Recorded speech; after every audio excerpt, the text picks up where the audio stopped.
figure out what's going on with it after the break. Yeah, but it was Not advancing the slides. Okay. Try changing it up.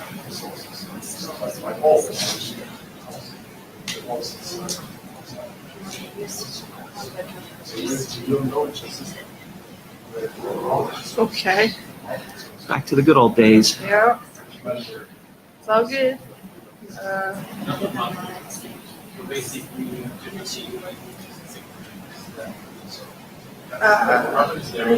There's no backup PC, no backup Chromebook, and clicker you can use? I tried looking at. You changed out this, but you didn't change out this, right? No, there's no more Chromebooks, but I don't think it's a Chromebook issue. It's the computer itself. Well, if you changed out the clicker and it didn't work, that would, unless you had two faulty clickers, that would imply, we don't see the device here on this Chromebook. I think we're out of time. We're gonna just have to suck it up. Yeah, let's go. Let's go. Good morning, everybody. Welcome to BMWG. This is Sarah, and I'm Al, and we are the co-chairs of your favorite working group, I hope. So let's begin by doing the usual stuff. We're going to circulate the blue sheets. Our area director is right here in front, signing the blue sheet right now, Warren Kamari. If you have an interest or something you'd like to see done differently, Warren's also a person you can talk to because we work for him in effect, and we're happy to take on new actions. So let's see here. I guess it's nope, it's how about just enter? Nope. How about Down. yeah, well, it's you know, it's doing not that. paging down, yeah. Yeah. All right. So the note well. If you've been to an IETF meeting before, you've seen this. It basically means that everything you say and do in this room is a contribution to the IETF. Also, you know, messages to the mailing list and all sorts of things. But the most important thing is something I've added to the top of the note well. We work as individuals and we try to be nice to each other. This needs to be said more often. That's at least what the working group chairs have agreed on. So we're saying it now at the beginning of every meeting, those of us who have picked up on this, and let's also note that well. Thank you. So on to the agenda. First off, we need some volunteer note takers. And the reason I ask for that now is that I've just managed to post the entire agenda into our Etherpad. There are some updates to the agenda, some items that we're going to flip around a little bit. And volunteers for note taker, or more than one volunteer for note taker. So we can't start going unless we have that. And let's now sit in isolated silence while we wait for someone to volunteer.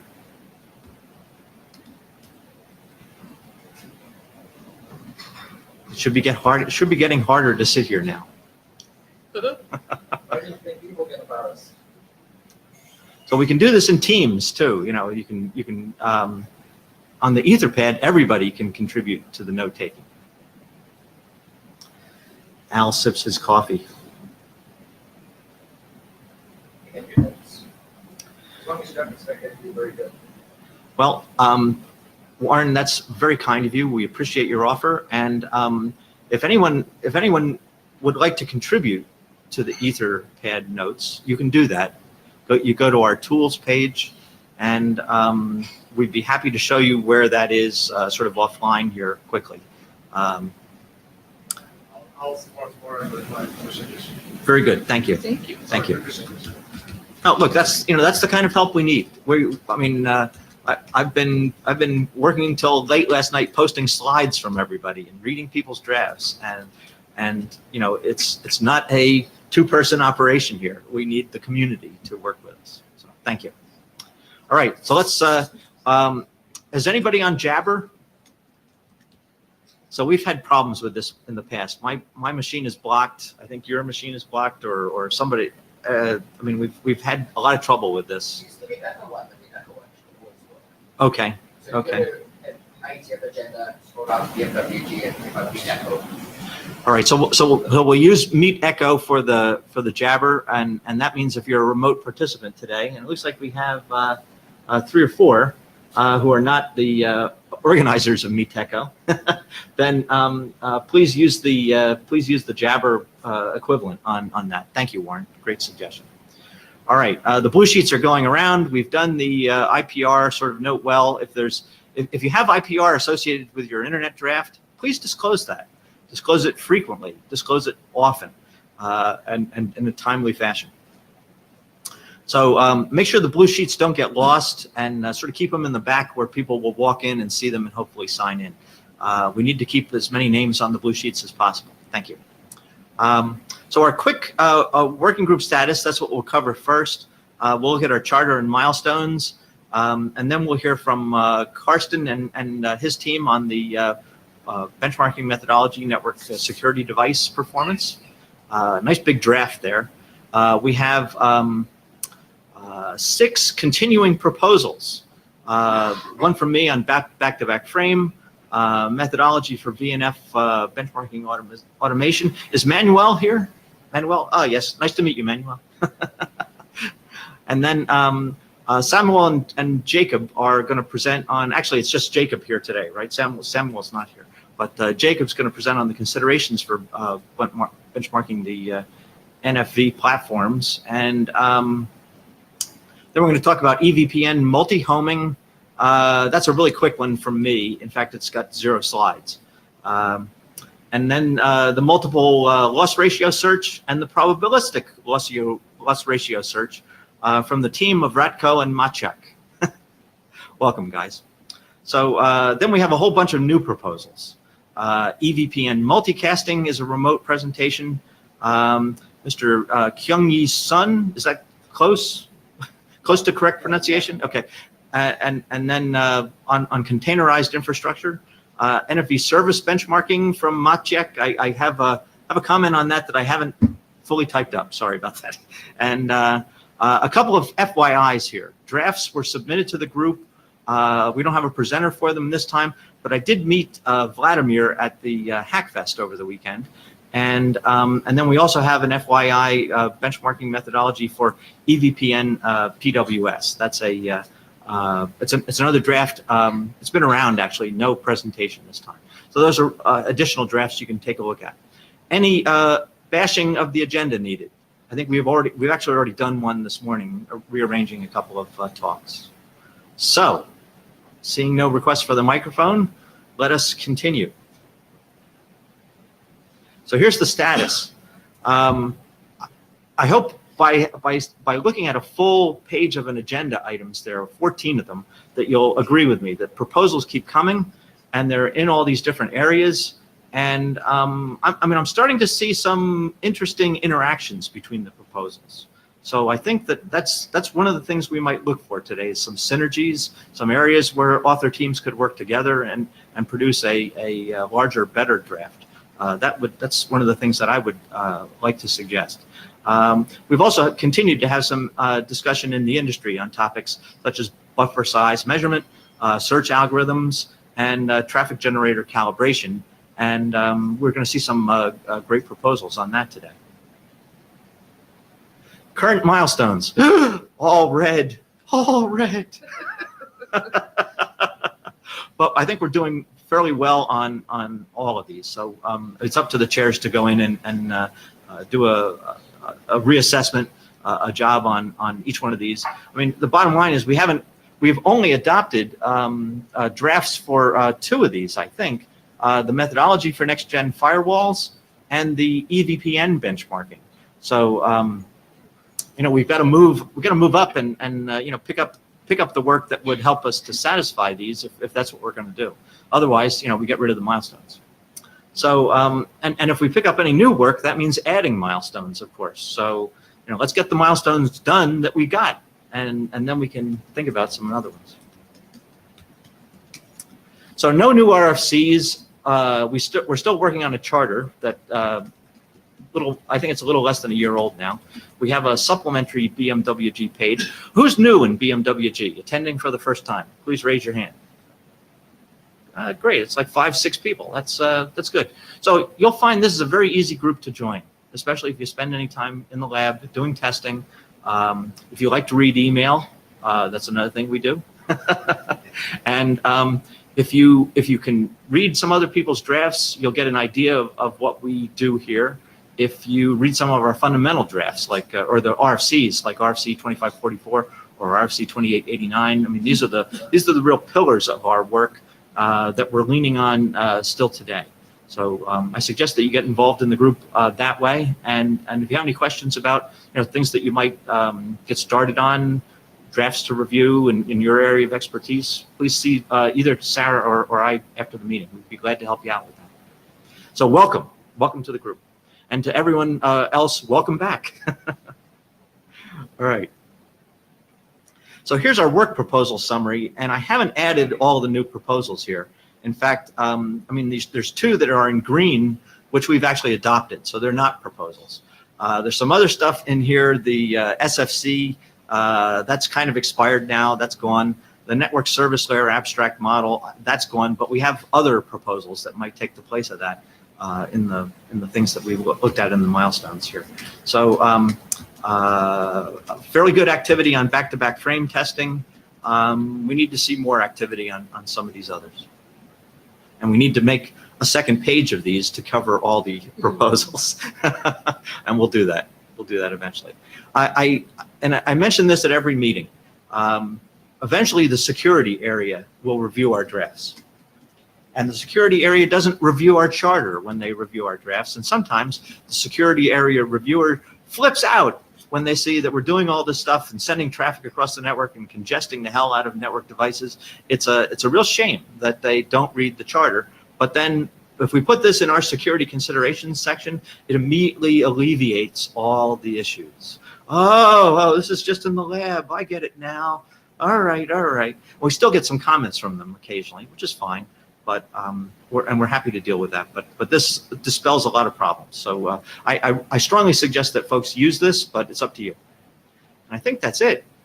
So that's the chairman's slides. Any questions, additional comments, Sarah?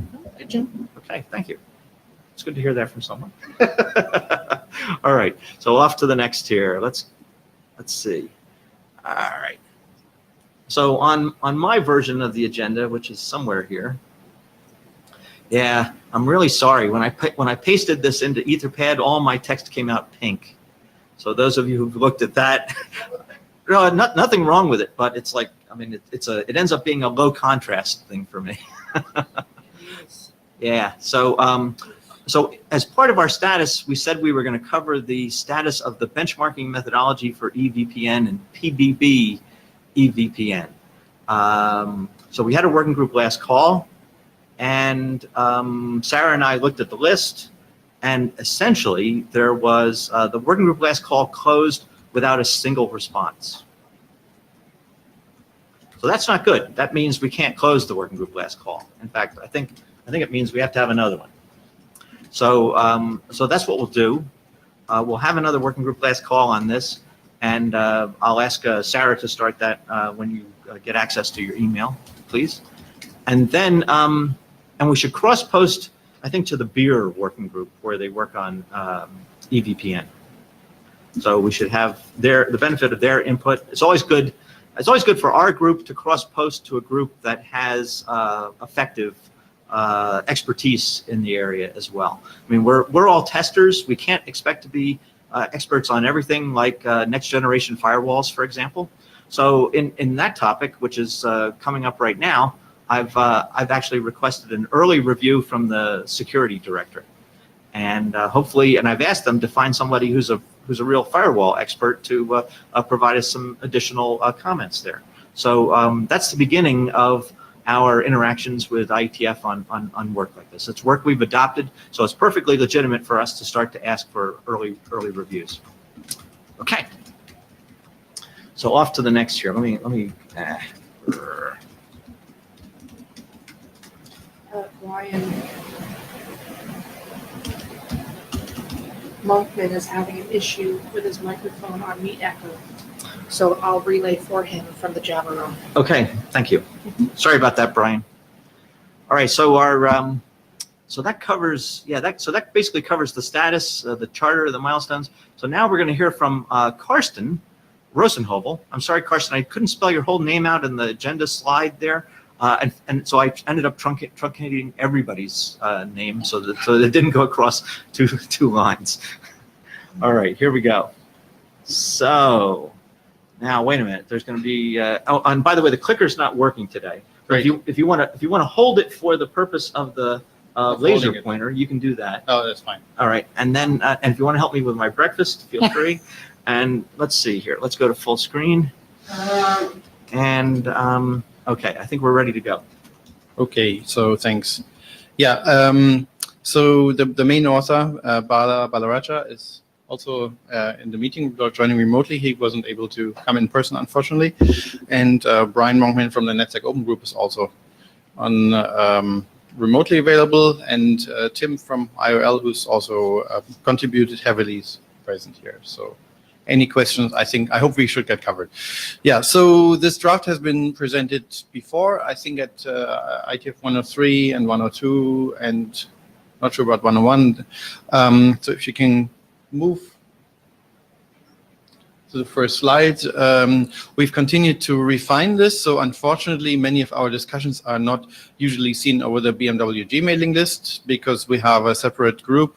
It's called NetSec Open, and we have like discussions and weekly calls. And actually, we used to have 2 weekly calls until a short time ago. And we've basically had a lot of internal drafts. So before we upload anything to the IETF official document repository, we basically have internal reviews. We used to have a separate set of test cases for transaction per second. We figured in the proof of concept test, we can merge them. So now we got down from 11 main test areas to 9 because we merged the transactions per second with the throughput test. So that's actually making things more efficient. We added more system under test features. We clarified more stuff. And in general, our draft grew with the attempt to make things as precisely defined as possible. So the main goal here is to make sure that anybody who applies this document to a firewall test will yield the same results. So basically to iron out any uncertainties, any black spots of not being defined. We also improved the test procedures. So we actually found when working with multiple labs and multiple test tool vendors that some of the text was not precise enough yet. So we improved the test procedures, both to make them more reproducible and also to make them more precise on how exactly to set up things. And to this end, we also defined more TCP parameters. Like we had a long debate about the window size. There were also some discussions on the mailing list about delayed ACK and congestions windows and so on. So I think we have now defined a precise set. So please look at the document and see if you're agreeing with that. And this exact parameterization actually enables test automation. So there are 2 commercial test tool vendors in the process of automating all of these tests right now. One of them is, has reached 90%. And the other one has said they should be ready by the end of Q2. So it seems like that's another good proof that the standard is actually implementable and is precise enough. So next slide, please. Just for those who might remember RFC 3511, the test methodology for firewall performance benchmarking, that's a couple years old. So we have never really discussed whether we actually want to formally supersede it. I think that's not my goal, but just to put things in comparison. So some things like the traffic requirements were not defined back then. And here we have a precise requirement about the object sizes and the traffic mix. That's very important because many firewall vendors went to like very small object sizes for some tests or very large one for other tests to optimize the results. And it's important to have this comparable in an apples to apples way. We also define the cipher suites. That's actually very important as HTTPS becomes much more widely used.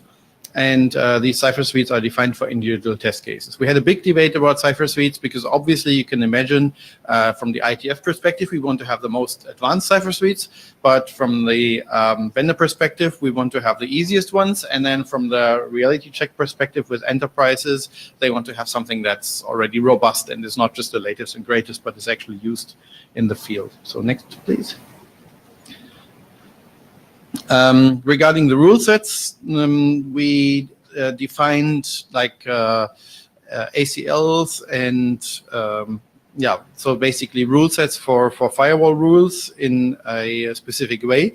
We tried to come up with different definitions for different sized firewalls. So again, I asked you to review this. So there is a table in the document which says there are XS, extra small types of firewalls. There are small, medium, and large firewalls. They're characterized by their maximum throughput. And of course, the larger a firewall is, the more advanced it is normally. So we cannot expect the same CPU power, the same feature set from a very small firewall that's usually used at a very small branch office or at a CPE site or whatever.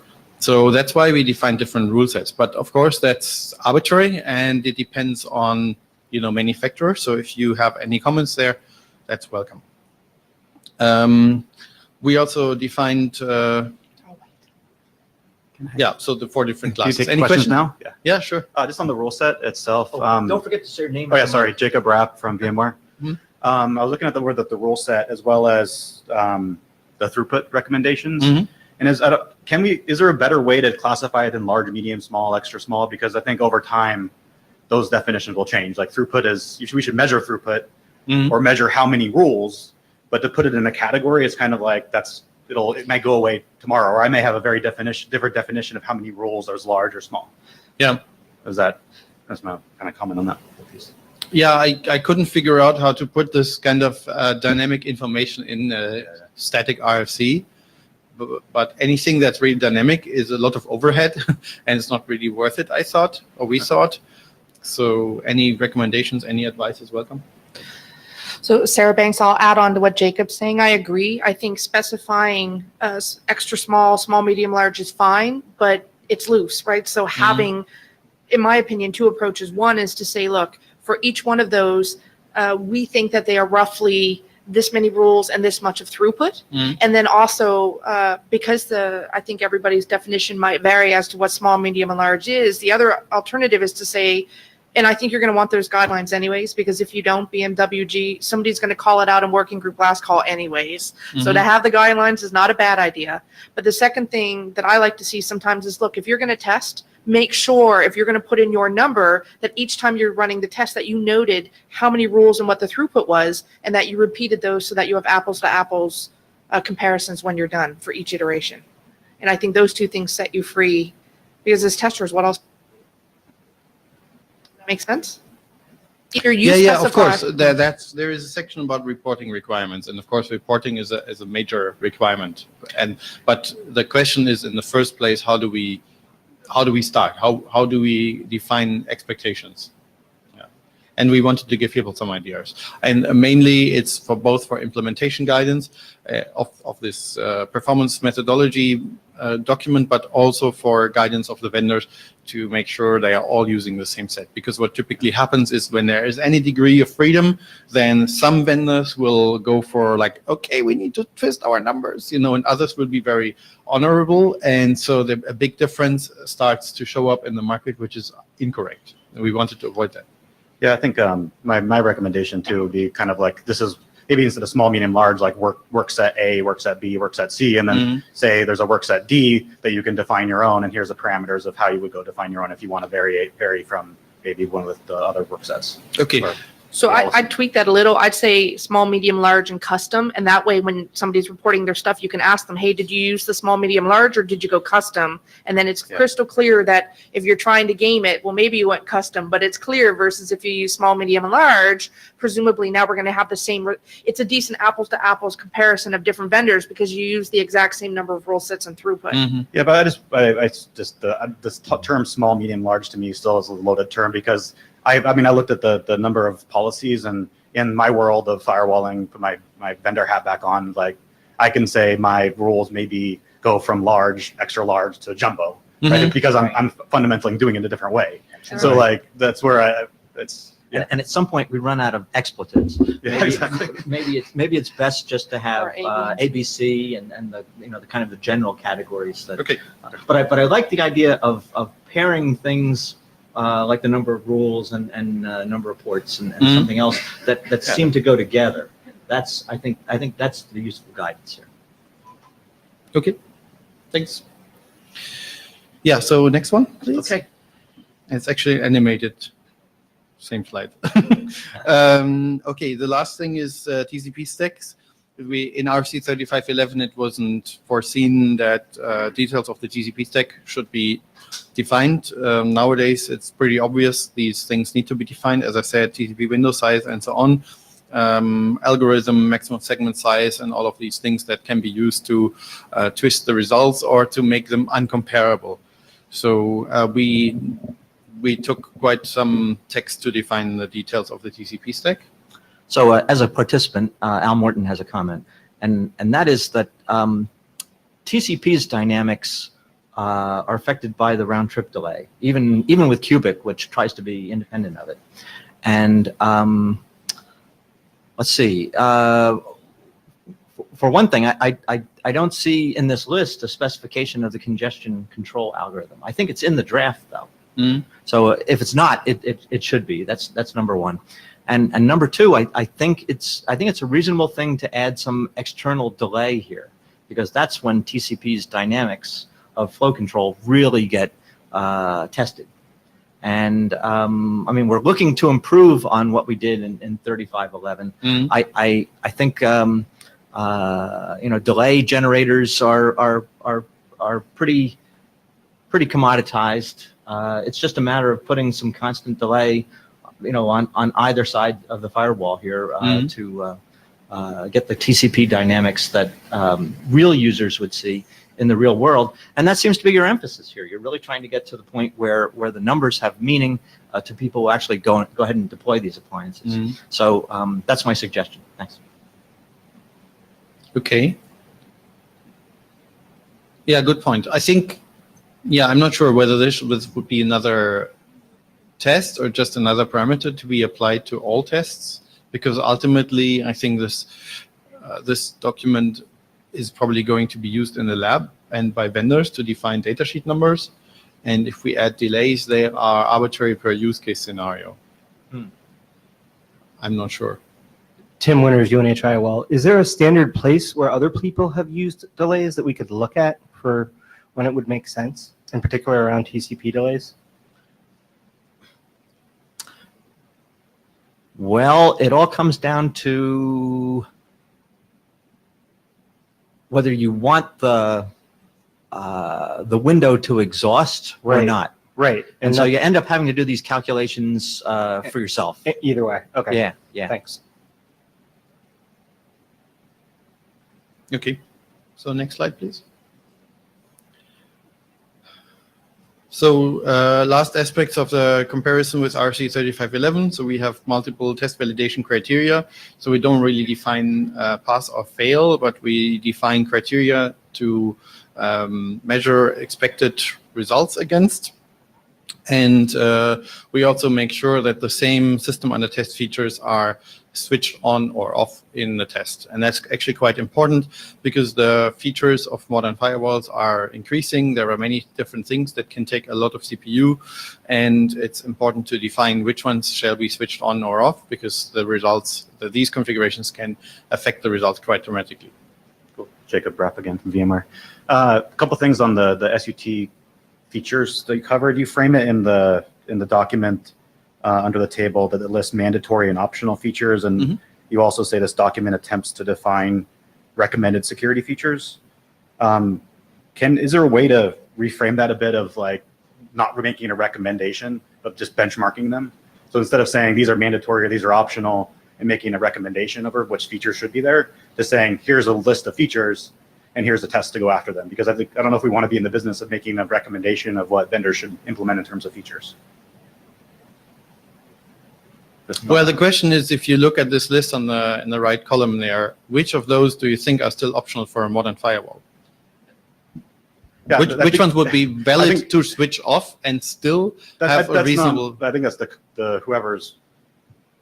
I mean, I don't have an answer to that because it's up to interpretation, right? I mean, maybe all of them, but you put some of them as optional as well, right? Where you say some are mandatory, some are optional, but then maybe you're saying that all are mandatory. So I would just put them on the list saying, hey, here's all of the list universe of features and here's how to go test them. Not make a recommendation of what's mandatory or optional. Yeah. Well, obviously, from the lab perspective, we want to maintain as much stringent requirements as possible. So I see there is a usual conflict of goals. And in the end, if you switch off everything, you could test a router with only layer 3 enabled and apply this methodology and select this wonderfully blazingly fast because it doesn't do anything. Yeah, but the reporting wouldn't show anything. But the problem is typically, if you look at, we inspected a lot of data sheets. Most vendors actually don't define the details at all. They just say like, we comply with, I completely agree. whatever RFC this eventually might be. And some vendors do provide details, and that's typically in extremely fine print at the reverse bottom. Totally agree. And so we want to make sure that you cannot apply this document in a way that's not meaningful. Absolutely. Would a compromise then be perhaps to have two cases? The first where we say turn everything on and test. Mm. And the second is define what the features were that were turned on when you test. Because the other thing is, let's fast forward to the point where this goes to the queue and we publish the RFC. What happens if, I don't know, TLS17 comes out and it's not an option here in the RFC? Yes, you Mhm. could go back and update, but another way to cover that is to say, well, look, the RFC still covers this because now you have to say TLS17 was a feature, we enabled it or we disabled it. So your second case is you tell me all of the features your firewall has and then tell me the ones that were turned on or off. And that way I can make an intelligent decision. But the first case still covers your, okay, we don't want everybody to turn everything off and have it be this was RFC blah, blah, blah, tested. And look, it was smoking fast, but it was useless because you turned everything off. Mhm. That first case would cover you as well. Yeah, I'm not concerned about the upper bound, right? I So thought you people were can worried about always lower. improve, Yeah. I think. And from my experience as a lab writing marketing test reports, vendors that commission us with tests that are beyond the state of art. They're very proud and they ask us to put it in bold and large font that they actually went above and beyond. But it's more a problem with those that want to stay at the bottom. So I'm very much concerned about the lower limit. So it's a suggestion, how you want to phrase the first case where you somehow define what the features are. But the second case, I think, gives us the out to your point as well, which at least tells me what are your features or which ones were the ones that you had turned on and off so that I can, if I go Right. to test different vendors, well, that's the only way I would have apples to apples comparisons. Right. So maybe, Jacob, if you could provide a recommendation or just a request, like which exact features do you think do not belong as a minimum set into a modern firewall? I And remember, don't- we're doing next-gen firewall tests. It's Yeah. not about firewalls that are a couple years old. No, I agree. I think that I'm more thinking about where we may handle one of these cases in a different way. Because I think that comes back to a couple other things I wanted to mention too. It's like, are you trying to define what a next-gen firewall is in this document, or are you trying to define the methodology to test what a next-gen firewall is? Well, obviously, we have to define our target SUT set, right? Yeah. So obviously, there is some sort of understanding or expectation what the firewall should be. Yeah, so that's what I wanted to, maybe I'll take it on the list as well. I was definitely interested in, so I read the draft, quite a bit of it, Thank of you. how does this change as the firewall isn't one centralized thing, Mm. and it's spread out on the hypervisor, not just within like what VMware does, but in the public cloud as like Azure or Google get better at doing like IDS, IPS, all this stuff at the host level. Mm. And actually covers most of this list in that level too, of how can we use this to go that direction. And then the second piece is that because there's also what you mentioned, RFC, the other one, the terminology, the 2647. Yep. Mm-hmm. And I also think that there's probably some more definitions we can put in this draft too to make it also exhaustive for that too. It's like I think like stateful is often misused, and there's a bunch of other terminology that they actually defined in the 2647 that could be updated as well. Yeah. be part of that mechanism. I think those, of course, these comments would be very welcome because this is stuff that we discussed and defined in the NetSec Open Group more than a year ago. So Okay. at the very beginning. Okay. And since then, we've mostly worked at the individual test methods. So maybe some of it is benefits from a good review and expansion. All right, thanks. Thanks. So any more questions on this slide? Okay. So then we actually went into proof of concept testing, and Al wrote in the agenda like we're going to have actual test results. I have to probably disappoint you. I can't come up with individual numbers with commercial vendor names at this point, but we ran a pretty extensive POC testing program with two goals. Basically, make sure that the test procedures are actually producing correct and expected results accurately. And second goal, to make sure that this is all comparable. And this is actually quite important. Most of the security benchmarking tests that exist in the industry are proprietary single lab things, or actually all of them. So it's comparison is not a problem because it's only one lab and with one tool vendor who governs this program. But in our program that we want to create based on this document, in NetSec Open, we want to have multiple labs, we want to have multiple tools, we want to have, of course, many vendors, and that requires that all of the methodology is precise enough that it always creates the same results, independent of which lab runs the test and which tool they use. So that was the second goal, to make sure that it's possible. And actually, that yields quite a number of interesting challenges. So we started with this in October. It was ENTC and IOL running these tests. There were Spirent and Ixia involved, and 4 firewall vendors, which I will not name. Some of them also did tests at their own labs. And we have initial results that we are discussing under NDA in the NetSec Open Group, so you're welcome to join, but I don't want to pitch it. So if you go to the next slide. So what I was able to provide here is the results of a test or analysis of the results of the test that we did at ENTC with one commercial firewall vendor. And we ran throughput tests according to the draft with an automated test tool. And the results were actually 40% higher than the vendor had published in their data sheet. And that's quite interesting because this is one of the vendors who I said earlier, like they want to go above and beyond. They want to be industry leaders. So they switch on everything and then they report a number. But of course, that puts their number fairly low in comparison to others. And since some of the stuff, like proprietary stuff that they used to switch on to create their own datasheet number was not switched on as per the draft standard, our numbers were 40% higher than the vendor datasheet. Wow. So the next topic was the session capacity, and the session capacity is less of an issue because it's a fairly static number. So the vendor datasheet didn't provide any details, parameters, but the results were identical. And the last topic were the connections per second. And in this case, the vendor actually used very small HTTP transactions with 1 byte content, which are unrealistic. And we debated this in the group for a long time. There is no real use case with 1 byte sized HTTP transactions, although vendors really love it, and a lot of them fought for it heavily. And they also had the classification of the application suppressed. So they basically said for connections per second, we want to be as fast as possible. So that goes, that explains maybe a little bit, Jacob, why I am a little resistant to allow switching of things. Because if you switch off things, then you get very large numbers. So in our POC, the results were only half of the vendor datasheet numbers. So as you can see, there is no clear linear relationship between a datasheet and what we yielded in our POC, and that's actually quite expected. So I expected most of our numbers would be lower. I didn't expect the first result, but it's actually a good point because there is no agreement in the industry how to measure these things. So the datasheets are too much varying in either direction. And they're not even paying attention to good old 3511 when it. Yeah, no, of course not. Well, yeah. No, not really. Yeah. So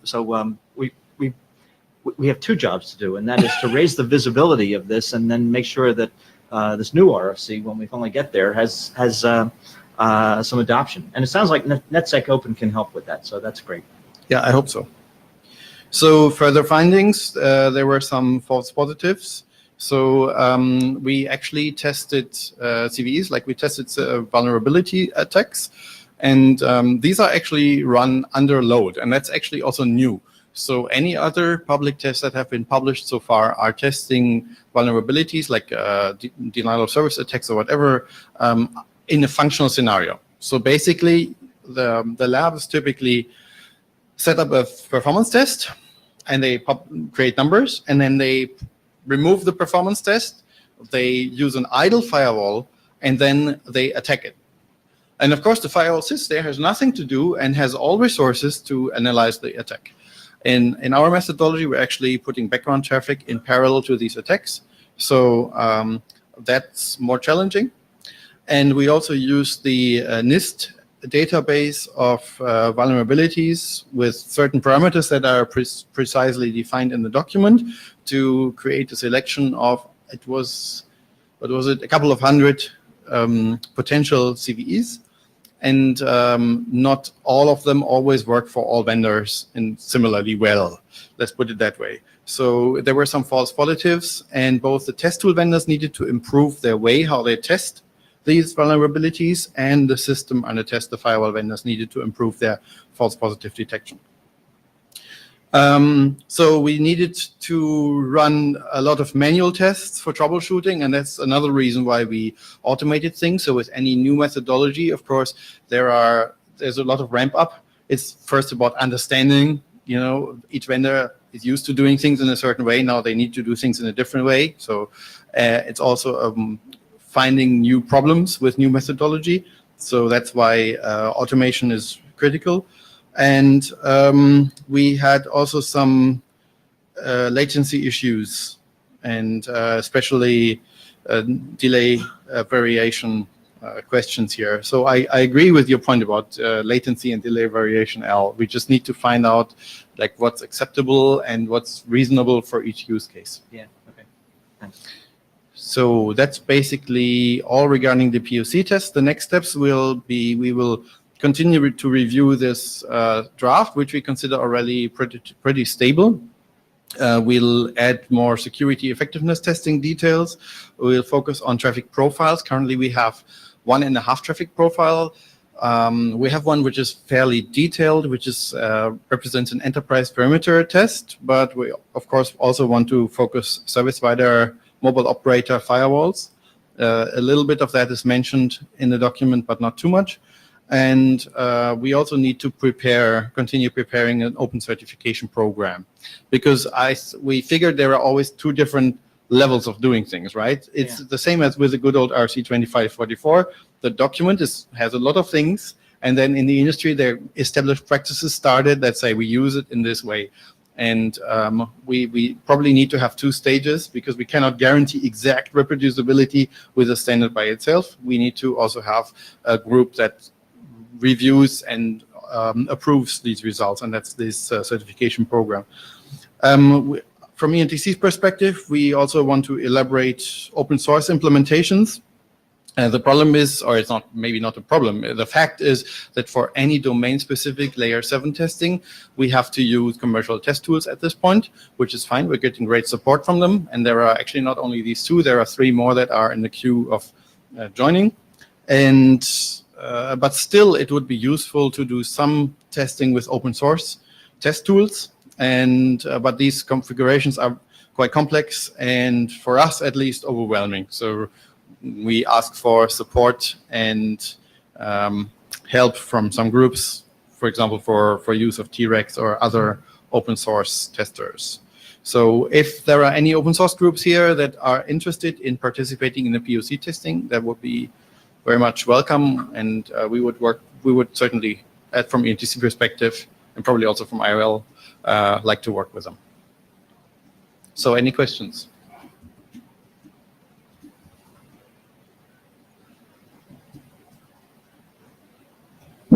Oops. Hi, Tim Chown. I think this work is really good. My perspective on this would be coming from a national research network operator, JISC, and we work with a number of universities trying to help them move large volumes of research data around. Well, I think what I see with this draft as it stands is it's there to sort of benchmark a business firewall. But if you're deploying a firewall in a university campus where you have potentially high volume research traffic, what you really need to test is the ability for small elephant, whatever you want to call them, flows of maybe 2 to 3 gigabits a second per flow that are going through the firewall as research traffic at the same time as the day-to-day business stuff that this is testing. And what we see, for example, even with a university on a 10 gig, which I probably wouldn't call large these days, link, if you put a test box on the edge of the campus directly on the router connecting it to our backbone and put a test box behind the firewall inside the campus, you will see when you try and push large volumes of traffic through, instead of getting about 7 gig through at the edge where there's 3 gig of just general business traffic, you only see about 4 gig. So the firewall's basically cutting the throughput of the high volume traffic by about half in the busiest parts of the day because of all the background traffic and processing that. And that's a fairly well-known modern firewall that's suffering in that way. I mean, one view is you mentioned attack on the firewall. In one view, these large flows are kind of an attack on the capability of the firewall because it's probably also bringing down its capacity to do the business processing. So that's a little bit of a fluffy words. What I would like to know is whether there's scope in this specification to allow the traffic mix. I've looked in the draft and you mentioned certain types of mix, whether the traffic mix could include small numbers of very high throughput flows, and part of the performance evaluation is the impact on those flows while the other things you already defined are happening, and the impact of the larger flows maybe on the business traffic as well. Yeah, I get the point. Does that make sense? Yeah, absolutely. I think we briefly discussed elephant flows, if I remember correctly. Yeah, Tim is nodding. So we did discuss them, and the good thing is that this document is modular. So we don't need to change the methodology. We only need to change the profile or add one. So we could say we have an enterprise perimeter profile. That's what we've been working on. Then we could have a mobile operator, let's say, whatever, via profile with a lot of TEs, terminals sending small amounts of traffic. And then we could have a, let's say, academic area profile. And maybe if someone from your group of universities could help us to contribute, could help contributing it, that would be really much welcome. Yeah, I mean, in practice at the moment, universities tend to now engineer their networks so the research traffic doesn't go through the business firewall. They apply security policy to it in a, leaner way, the sort of the sort of science DMZ type of approach you may have come across. So, but it would be much more interesting to try and encourage the performance of these firewalls and whatever their internal architectures are to not be hampered by these types of larger flows and to actually process them equitably with all the little, you've shown the little tiny HTTP traffic that's going through. So absolutely. So contributions are welcome for profiles, and it doesn't require a lot of, ramp up to contribute to a profile. You only need to know what is the application split and what is the size of flows and the number, and that's it. And there was a really good comment you made about the round trip time as well for TCP. So that sort of degradation I was talking about was for a sub 10 millisecond RTT. It's between two sites not far apart in the UK. Right. Obviously, when you're sharing research traffic with the States or something, you're going 70, 100 milliseconds, then the impact obviously will be greater. How you might simulate or do that is an interesting question. But I think if you're trying to get practical results for a university that wants to buy a firewall and know its research traffic is going to be performant through it, that's the type of thing you need to know about. How you do it is another question. Yeah, okay. Thanks so much. Very good. Maciek, before you go, admin interrupt here. Where are the blue sheets? So don't bring them up. Just make sure everyone in the back there signs the blue sheets, like Nalini and Mike. I saw you guys come in late. and make sure others do, please. Thanks very much. Sorry for the interruption. No worries. Maciek Konstantowicz, Cisco, also FDIO SysIT project, so open source. One comment and one question. On the open source, so I have to admit I didn't really read the drafts in detail. I sort of fast scanned it. but it's an interesting work. Thanks very much for driving it home. On the open source benchmarking tool point, you called out T-Rex. So I would be very much interested to collaborate to see to what degree T-Rex can apply here.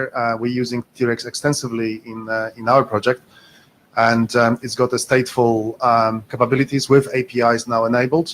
So I'll take you on following up on that. Excellent. Second question, what I haven't seen from what you presented and also from the draft, are you focusing only on the closed systems, on devices, or are you also looking to apply the methodologies described in the draft to NFV space, covering the VM-based and the container-based network functions? Internally at NTC, we've run this methodology with 3 virtualized firewalls, and it works as well. I mean, shouldn't really be a difference from the black box perspective, because from the application layer, the goals are the same. If a customer wants to have a firewall function for a certain application use case scenario, they shouldn't really see any difference whether it's an appliance or a virtualized solution. The traffic streams are the same. The expected performance is the same. So maybe as Jacob has said, if you really split, if you go away from perimeter firewalls to like firewalls on many places in the cloud scenario, then the profile would be different, maybe. But in general, there is not much of a difference. So definitely the document shall apply to virtualized firewalls as well. Excellent. So you actually guessed my second point, which is we're spending quite some time looking at the distributed network functions, specifically in the cloud space with container networking function. And that's actually to the question asked earlier, to what degree the methodology may change because the way that the composite device is built is different. And whether you want to also capture that in the draft, where the actual functions that you are testing are distributed across multiple DUTs, forming the sort of the cloud of DUTs. Right. So yeah, any contribution is welcome, either just here via the mailing list, or if you want to be more in-depth involved, in NetSec Open, there are currently quite a number of firewall vendors participating, but none that are really just focused on cloud firewalls. So, but you consider this in scope? We consider this in scope. Okay, thank you. So there are 2 comments, both from Bala. The first is that in the future, NetSec Open will also create multiple traffic profiles, and Brian agrees. The second is for virtual test reporting may be different, and we need to specify the number of vCPUs, the amount of memory, et cetera, et cetera. Yeah, good. Thank you. That was actually the thing that I forgot, is the resource utilization, which is one of the critical things in the NFV space. You measure performance, but there's a difference if there are 2 cores used or 5 cores and other resources. So that's another aspect that we'll have to capture. Yes, Like, of course. Thanks. But very useful. Thank you. Thank you. Karsten, great So presentation. last question. Yeah. What are the next steps here? I mean, I saw a thankful, very green column on NetSec Open. Well, it was that's the adoption summary thing. So green means that you've been adopted, and we did have a call of consensus on working group adoption back in December. So you're in now. Now we really rough you up and try to get this thing ready for the final working group last call, and then the process that goes beyond that, which is IETF last call, where any number of people and the directorate reviewers can throw in their comments. That's why we're trying to get an early security review to take benefit from that, and then finally the IESG gets to review it. So I mean, these are multiple steps that hopefully we can move along. As soon as comments get addressed, we'll take next steps. Okay. Cool. Thanks. Next steps is to, I think, address the feedback and the comments you got here on list, because there's a lot, and it's really good, particularly if you're going to bring in the vCPUs. The resource utilization in virtual environments is awesome.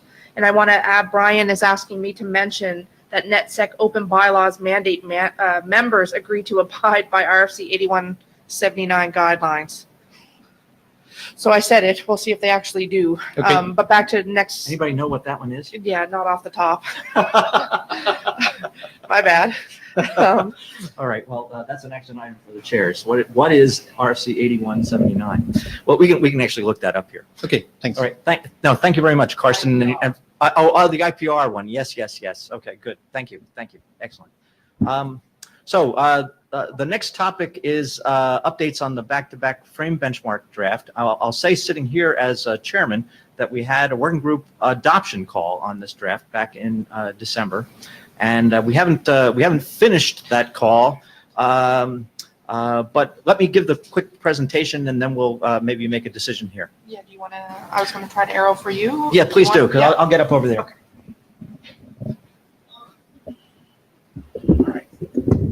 So now I'm Al Morton, participant and author of this draft on the updates for the back-to-back frame benchmark in RFC 2544. So this one is really all about measuring delay.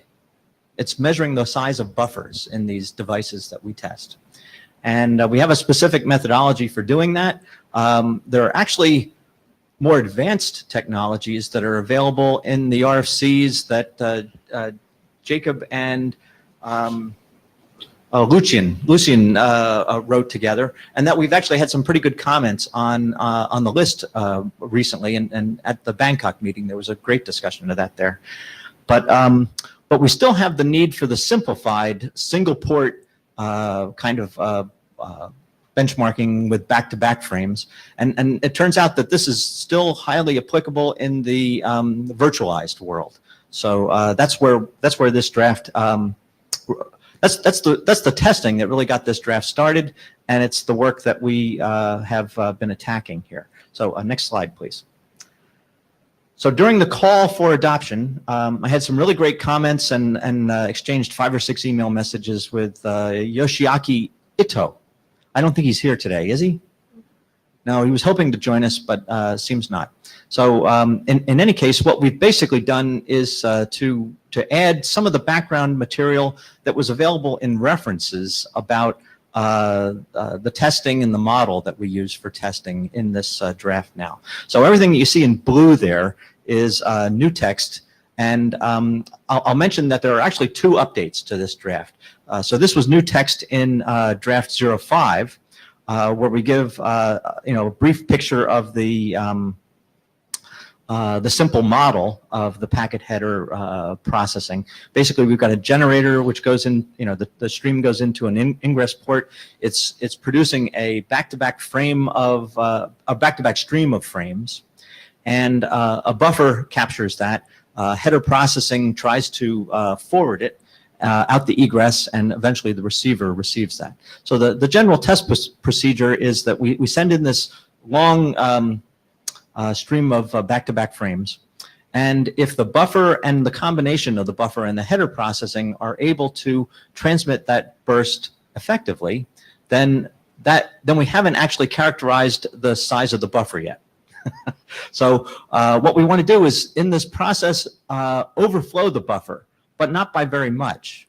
And that way we'll be able to tell how much buffering takes place in the device. But what was overlooked in the past is the fact that there is actual header processing going on. So some of the frames have actually egressed the device under test, and we need to correct for that. So that's effectively what we're doing. We need to know the max theoretical throughput in order to do that, and we need to account for the header processing. And the frames that are processed are clearly not in the buffer. So those are all the things we've said.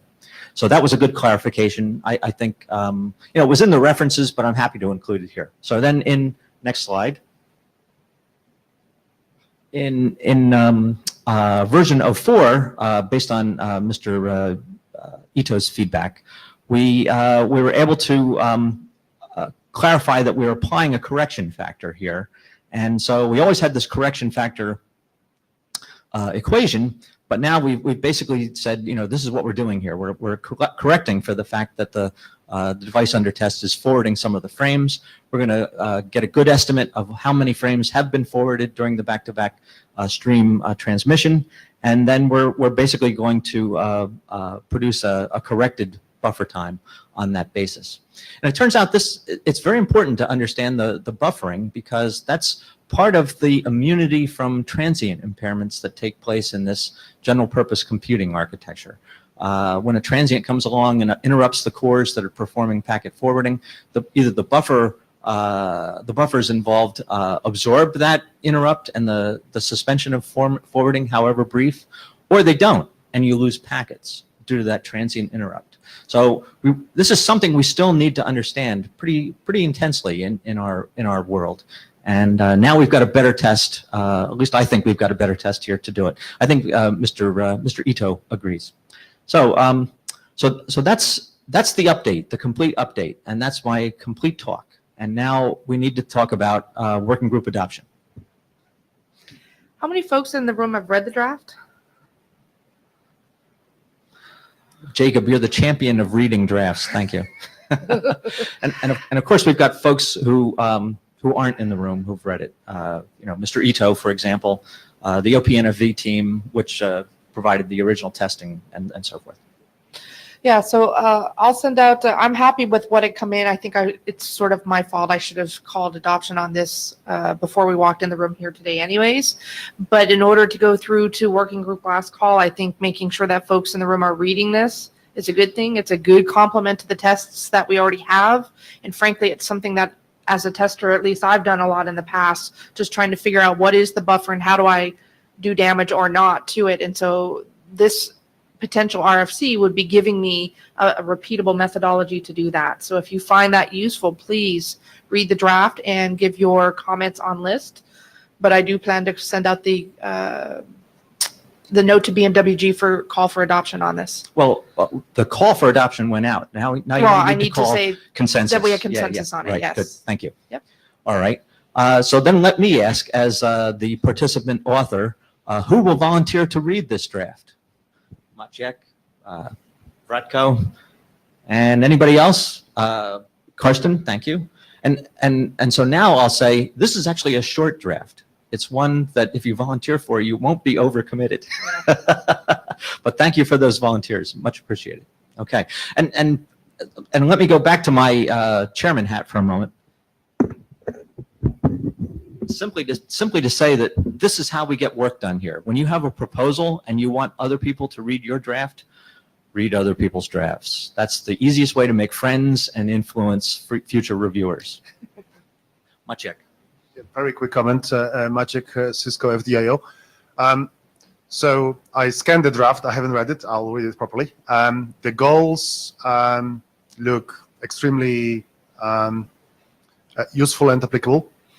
My only concern is that in the NFV space, I think the only hesitation I have is that abstracting the construct of the software data plane with just a single buffer and a single packet processor may not, in reality, may not be actually correct because of all various tricks and mechanics that are happening.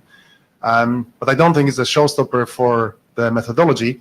I think the methodology may be actually a useful way to see how this abstract, in what cases and how often this abstraction does apply. Yeah. Because we're dealing with a lot of things underneath, and so that's the concern. So it might be useful to provide some sort of test where you can determine that the simple model falls apart. And then that would simply be something we write into the scope. Test for this. If you have these conditions, then this isn't the test for you. It's probably more like the test that Jacob and Lucian came up with, which is sort of a multi-port test. Yeah. Okay. And the second comment is, in fact, that's already in the scope. Sorry, Maciek. Go ahead. So the question is then, as we'll be presenting later on the NFV density, how do we apply this to the more complex virtual topologies? Yeah, yeah. But I guess that's for further work. Thanks. Yeah. There's plenty of things that we could add to this. If we still see that this is a valuable benchmark, then there's lots of things we can do. That is for sure. Thanks. Yeah. Good. Thank you. So Al, then on the basis of Magic's last comment, are you expecting your scope or are you expecting this expanded? I think the scope is good at the moment, and I think that's where we should that for the cases where this simple buffer model applies, that's the case that we should concentrate on in this draft. If people can bring examples from the virtualized environment that are different from what Jacob and Lucian wrote about, but also don't apply to the simple model, then we should have another draft for that. So read. I don't remember seeing Well, that's weird. I don't remember seeing that in there specifically. Seeing what in there? Seeing that, hey, that there was language around what a simple case was. Well, that you won't find. I don't think you'll find that in the scope, but it's clear from the document. That's the limit. Okay. Okay. And I second that. Okay. I mean, it may not specifically mention the simple model, but it mentions the port-to-port relationship that this applies to. So in your mind, simple is the port-to-port versus the multi-port. Yeah, that's I right. see, That's I see. right. That's right. Okay. Yeah. Maybe a little different terminology as we've gone along, but I think it's clear. And the main point that we covered last year was that it's not the same benchmarking that Jacob and Lucian were trying to do. Yep. Thank you.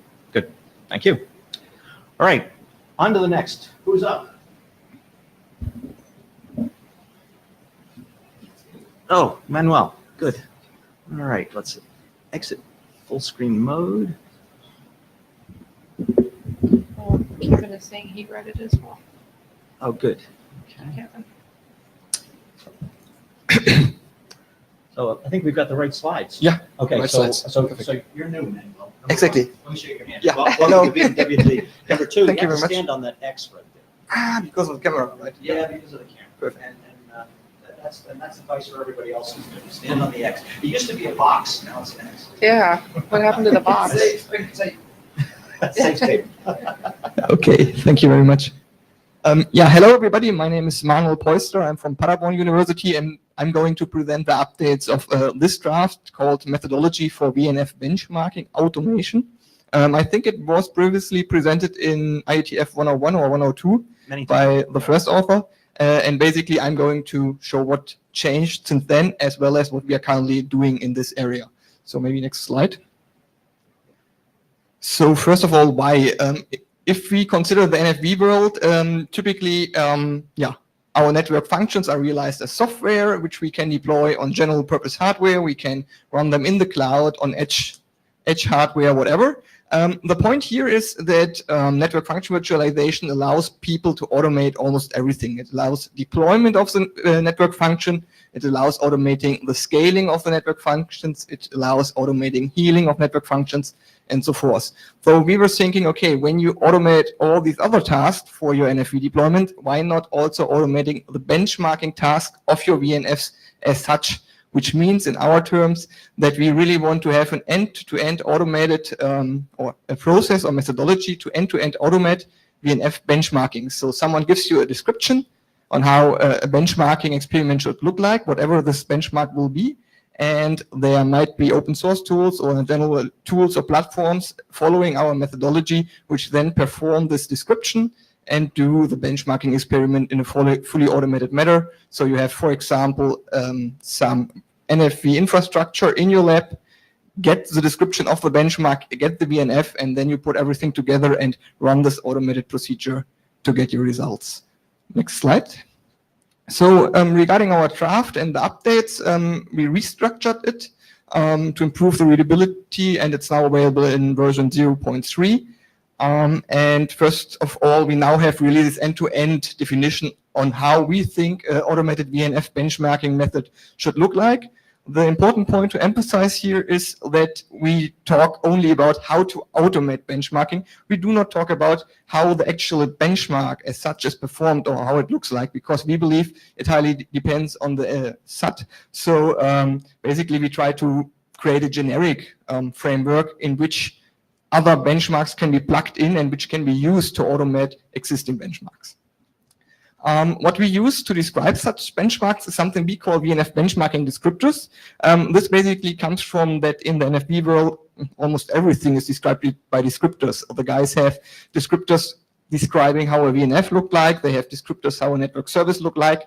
So we basically aligned to this terminology and said, okay, let's have a descriptor defining how the benchmark for a VNF looks like. And also in the updated draft, we proposed two open source implementations. The first is called Jung, which is basically based on a comic paper. I think it was published in 2017. And the second open source implementation, which allows you to do this automation, is called TNG Bench, which was presented, I think, the first time at the IEEE NFV SDN conference, also in 2017. Yeah, next slide, please. So, yeah, in addition to the updates I just presented, we are also working on some additional stuff we want to bring into the draft. First of all, I already mentioned this BNF benchmarking descriptor, so the description of benchmarking experiments as such. This is right now kind of a loosely described thing in the draft, but we think we can do better. And our idea would be that we try to provide a Young-based model, which much more specifically describes how such a benchmarking descriptor has to look like, what needs to be in there, what basically units are used, and so forth. And this really would allow it to also simplify the implementation of automation tools, because if you have a clearly defined model, it's much easier to rely on what's in there and how and to write the tools which can read them. The same applies to the stuff our benchmarking produces, which we call usually VNF performance profiles or VNF PPs. This is a preliminary name. We don't have a better one right now. And we also think that therefore modeling should apply, and we should have kind of a standardized way how such outcomes of this automated process have to look like. But this is still under development. In addition to this, as I said, it's a generic framework for automation. This means we basically plug in traffic generators, monitoring systems, and so forth.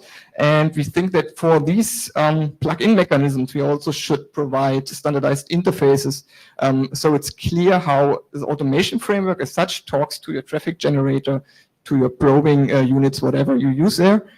This is also something we are working on right now. And finally, we are performing some test experiments with our open source implementations. Here are some example results shown. They are available on GitHub, so there are links in the slides, so you should be able to access them. What they are basically showing, it's not about the details, is that you write down a benchmarking descriptor saying, okay, take this VNF, in this case it was an intrusion detection system, and please test it for me with different configurations. For example, test it with one virtual CPU core, 4 virtual CPU cores, 8 virtual CPU cores, different memory assignments, and so on and so forth. And then these automation tools do all these deployments for you one after each other, do the measurements, collect the data, and then you have basically this thing we call a profile for different resource assignments of your VNFs. And this is in particular needed for this NFV space, as we think. And maybe the next slide also mentions this, which is one of our main goals here, and also one of the main issues right now.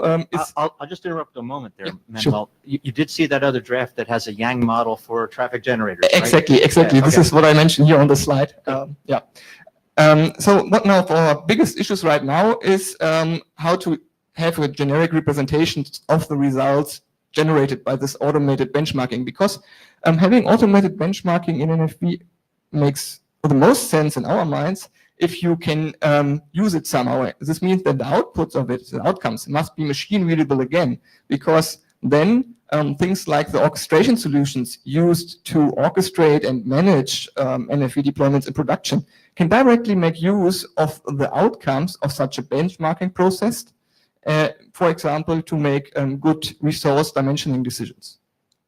And this is one thing we are right now thinking of. It's not clear to us right now how this generic representation will look like.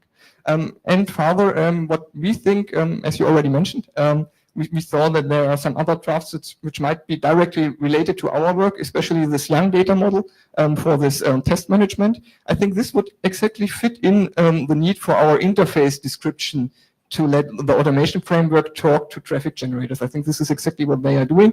So we think we should contact them, or will contact them, and talk to them if we can merge stuff, or at least be completely aligned, which should be a good thing, I think. Very good. Yeah, that's basically it. Thank you. So Carsten Rossner from ENTC.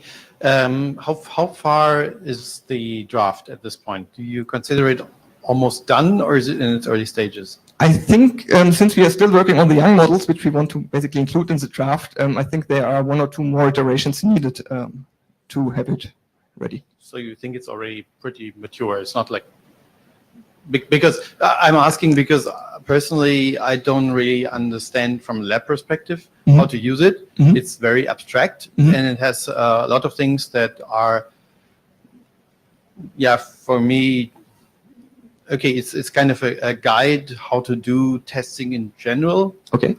And okay, if you want to do testing, you need to have your prerequisites aligned. You know, if you Yeah, do testing true. for benchmark, you need a test generator. You know, if you done testing, you need to create a report. For me, it's very generic, and I'm still struggling to find like what would be the added value, the added information. I think the biggest point there is coming from this NFV world is really that we want to have these models to be there where someone gives you this data model is coming, okay, here you have my traffic generator with this model and his VNF, and you give it to someone and he has his default NFV toolchain, his, for example, open source Mano orchestrator together with an OpenStack Vim. And these are the standard tools. He grabs this description and runs a test on it without knowing the details on how to run a test and without the need to do the setup manually and configure things. Going the path down to this assumption of NFV that really everything can be done automatically without human interaction at that point. So the second question is, from our experience, all of the VNF testing is very domain specific. So at very early on, when we define, let's say, young models or whatever for testing, we get into domain specific things. But this document doesn't cover domain specific aspects at all. I am not sure whether this is a successful approach. Yeah, true. We leave it really open how the testing as such runs. So, for example, if someone wants, I'm not sure if you mean exactly this with domain specific. If someone wants to test a firewall, in your case, we of course don't go the way down defining, okay, this is how you have to test a firewall. We just say, okay, this is the standardized framework, and you can use your benchmark, maybe relying on some other RFC, and let it be executed by this automation framework. And we don't think that at this point or at this high level of automating it, you need this domain knowledge, for example, which traffic profiles you want to send to your firewall, because this is kind of abstracted away. It's kind of a layer over the actual. So that is left to the experimenter, or do you plan to create follow-up? To the guy who defines experiments and ships kind of the experiment description. Okay, thanks. My last question is regarding this open source. Two open source projects are described in the document, and I tried to download things from Jim, but I only found 3 YAML documents. It says like there is open source. It's a framework in which you can do something, but I didn't find any line of code. Yeah, I think I cannot say too much about the Jim stuff because the main author is working on it. I think the repository is right now being updated. At least he told me. I didn't check my own in the last week. I know for TNG Bench for sure, because this is what we are working on, that it's there, it's installable, and it's actually used by people. We are getting more and more feedback about it, especially from the NFV research community. All these H2020 European projects are collaborating with us when it comes to this testing and benchmarking stuff. And yeah, maybe you should try this tool. I'm pretty sure that you can. Yeah, so TNG Bench should be TNG Bench. It's also linked there. Should be complete. It's it's there and it's usable. Okay. And there are also examples on GitHub. So maybe you can update the Jim reference to either remove it or to make sure that there is something. Exactly. Yeah, I think Jim was announced already the last time to be updated, but yeah, I have no direct access to the code, so I have to ask my courses. All right. Any other questions? Great. Well, thank you, Manuel. Appreciate it. Right. Jacob. I think we're ready to hear from you.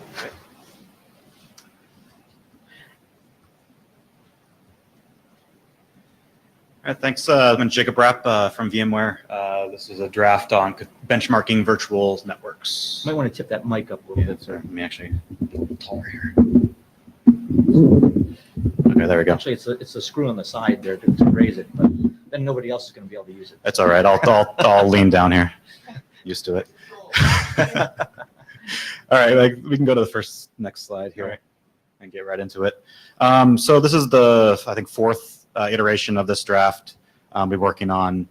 We've been trying to narrow the scope down to network virtualization platform specifically related to the NVO3 working group to kind of narrow the focus and get the definitions down. This is a terminology draft, so we're trying not to do a bunch of benchmarking here. We're trying to define the scope of terminology that we're using. And we did in this draft several things. I mean, we're talking about server hardware and all of the known universe and future things that we could do within the server to define the system under test versus just a device under test, as well as how to document those, and then add into traffic flow optimization and some control plane scaling as we go through. And I'll walk through each of those as we go. So we also, as we clarified the scope, we added several different scenarios to the scope. Scenario one being where we're co-locating the network virtualization edge within the server hypervisor. And I want to be careful with the server hypervisor because NVO3, if you look at the drafts, they use hypervisor and VM, but they can also be extended to containers and other workloads as well. So I know there was a container draft that was submitted this time. I'd be interested to understand how that could be worked on along with what we're doing here, because a lot of these same things apply and it should be extensible. And then there's also scenario two where we split the NVE, and this is becoming more and more frequent as you try to live in a multi-cloud world where you can kind of extend the virtualization edge where you're not in the domain. And this happens in the virtual world too, not just in public cloud, but you're somehow split away from the actual workload itself. And we walk through those things. Learning, overall learning performance in general, we started to take a look at, because there's going to be, you can pre-populate learning, of course, but then there's also how fast you learn and how you learn under different stress scenarios, which we get into kind of some of the VM lifecycle or the workload lifecycle of the application. And then a bunch of different flow optimizations as well, because ultimately, as these platforms get more and more intelligent, they're optimizing flows in different ways. So we need to take into consideration how flow optimization is done as we walk through this. So quick review of NVE co-located versus split. This is what I talked about before. I won't spend too much time on this slide, but kind of the top diagram is defined in RFC 8014, and the bottom one is kind of defined in 8394, so we're trying to use the same terminology within our drafts of what is split versus co-located as we go through. So we also took one step further because we noticed there's actually a split co-located and a split not co-located. Because a split NVE could be actually co-located as a virtual machine or some other component that lives on the same physical SUT, or it could be split as in it's somewhere else. So we kind of subcategorized it in this recent draft to take into account, is it external to the actual SUT or is it part of the SUT to begin with? And there's different considerations to take into account when we do this. And after that, we looked at the traffic flow optimizations. So a lot of what, as new technologies keep coming, as in some of the, like moving everything to a smart NIC, for example, or co-processors or dedicated cores you're putting in. And this could happen. This is for like NFV world too, right? There's a lot of things we can do now. We're just trying to capture the set of universes of what these other things that are there. So the hypervisor may not be living within the actual tenant, not tenant, but the actual processors on the servers anymore. They could be living in a smart NIC, for example. And there's definitely different considerations to be taken into there. And then there's fast paths, for example. I may have actually different paths depending on is the flow long-lived or is it short-lived. I may have all short-lived go through one path, and then as soon as it becomes a long-lived flow, I might program it to take the fast path. And there's definitely different processing considerations to be taken for that. The state changes, I put a kind of a work in progress because we're still kind of working this out, and we want to make it more generic, not just VM creation. The NVO3 working group really took a look at the VM area, and this really applies a lot more to the split NVE scenarios. And this actually applies to containers as well, as if you have a container network interface where you're trying to like get information about what's happening, but you're not part of that system. Yeah. So how does those like creation events happen, change events, migration events? What if this thing just dies and decides to come all back up all at the same time? How can we look at some of those scenarios within it as well? So we started to add in that control plane scale considerations as we go. And this is just a continuation of the VM events slide. Keep going. So I wanted to go over some test results. So that kind of ends like what we did, but I wanted to show why this really matters in some of the tests that we did. And this is a really simple, easy test to run. It doesn't even require any fancy software. It's just using iPerf with several different threads and over a given time. So this test was run with 4 VMs and 4 threads each, so around 16 threads as we go through this. So if we look at the results for this, right, I mean, of course, offloads, this should be hopefully no surprise if you've ever used any of these offloads before. The offloads definitely matter when you're talking about the virtual world. And because we're not necessarily looking at every packet all the time.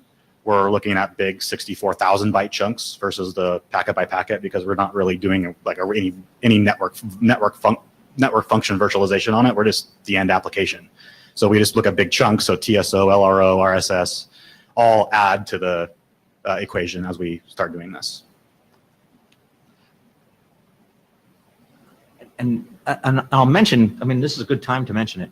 We've reserved some time after the session today, our BMWG overtime, to go into detailed test results. So if it's possible to kind of summarize quickly here, and then yeah, definitely. And then we'll pick that up in the Congress 3 hall, I think is where we're headed next. Sure. Okay. Yeah. So this next piece is the split NVE or co-located versus non-co-located, or the NVE co-located versus split. So there's definitely various different performance impacts, especially if you're kind of in line versus having to kind of hairpin things around as a split. And the 105 gig is because you're internal to the system itself. The next one is the external stuff, right? So we're using a 40 gig NIC here as we go external. So the differentiation kind of evens out a little bit more, but is still fairly significant. Keep going. And then just different platforms too. So platform 1 is hypervisor A, platform 2 is hypervisor, or different types of hypervisors. So you can have the exact same things all loaded in the exact same way, and just depending on how the hypervisor is implemented, it can have impact performance. Okay. So with that, those are the updates that I had for this presentation. I guess next steps, I don't know. I wasn't here last December, so I'm not sure where the status is. Are we on the map of the green and yellow or red or? Well, I mean, the most critical points there are that we get some reviews. I think you've basically responded to the comments I posted last year. So now we need some other folks to volunteer to read this. But it looks like one of the things is that with the publication of some of the recent work from NVO3 working group, now you've got more direct references there, and that also makes a potential audience to get some cross-posting and get some review from the NVO3 working group, I think. So in any case, let me ask now, who would volunteer to read these drafts? I guess it's one draft, isn't it? And it's just one draft, right? And it's just at the terminology phase, so we're sorting out things that should make sense. Maciek and Sarah, very good. Okay. Yeah, and I know we started to go down the path of what firewall functions fit in this world too. Yeah. So I'd be interested to talk. What was your name again? Sorry. Karsten. Yeah. On how some of these things fit when we distribute a firewall on top of it as well. And that's kind of goes back to like what I was talking about of. I agree with you that all of these things should be mandatory, but like when does a firewall that's distributed reach that point? And I don't think it's interesting to say, okay, are you getting to that point, and when do these functions, which ones can you offload to this, and which ones still stay, and when does that start to happen as well? Good.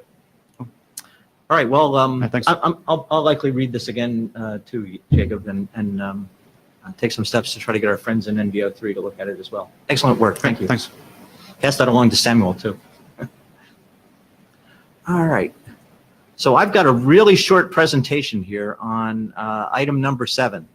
It's the benchmarking methodology for EVPN, multi-homing restoration, and mass withdrawal. I produced this draft for the last meeting, and I got some feedback off list. I represented that in version 01 of the draft, but everybody who volunteered to read it at that meeting did not. and so really this is just a statement of, it has 2 authors from AT&T, myself and Jim Utaro. These are the things that we think we ought to be benchmarking for EVPN, because these are the features we think we should be, that we're going to deploy. At least we think we're going to deploy these. So exactly, yeah. So the rest of the EVPN stuff is nice, but this is what's important to us, and we were hoping to get some feedback and some more interest on this as a. It's obvious. I'm a service provider, so potential customer. How does this fit into the existing EVPN draft we've adopted as a working group? Not at all. Why? It's completely different technology. This is the reason that Jim had sort of an extensive exchange with Sudin back in the Chicago meeting. That's 2 years ago now. So we wrote it up, and here it is. And we'd like to have folks contribute if EVPN is important. And if it's not, then not an important technology, then then we make another decision. I'm not a good reader of documents and contributor on a mailing list, I admit, but I think it's important, and I think it's good to test it. We see a lot of problems with these multi-homing scenarios. I would probably have some ideas how to improve the methodology, but we can take that offline. I'm sure you would, Karsten. This is something we put together fairly quickly. I'm sure that it can be improved, and I welcome your input. Thank you.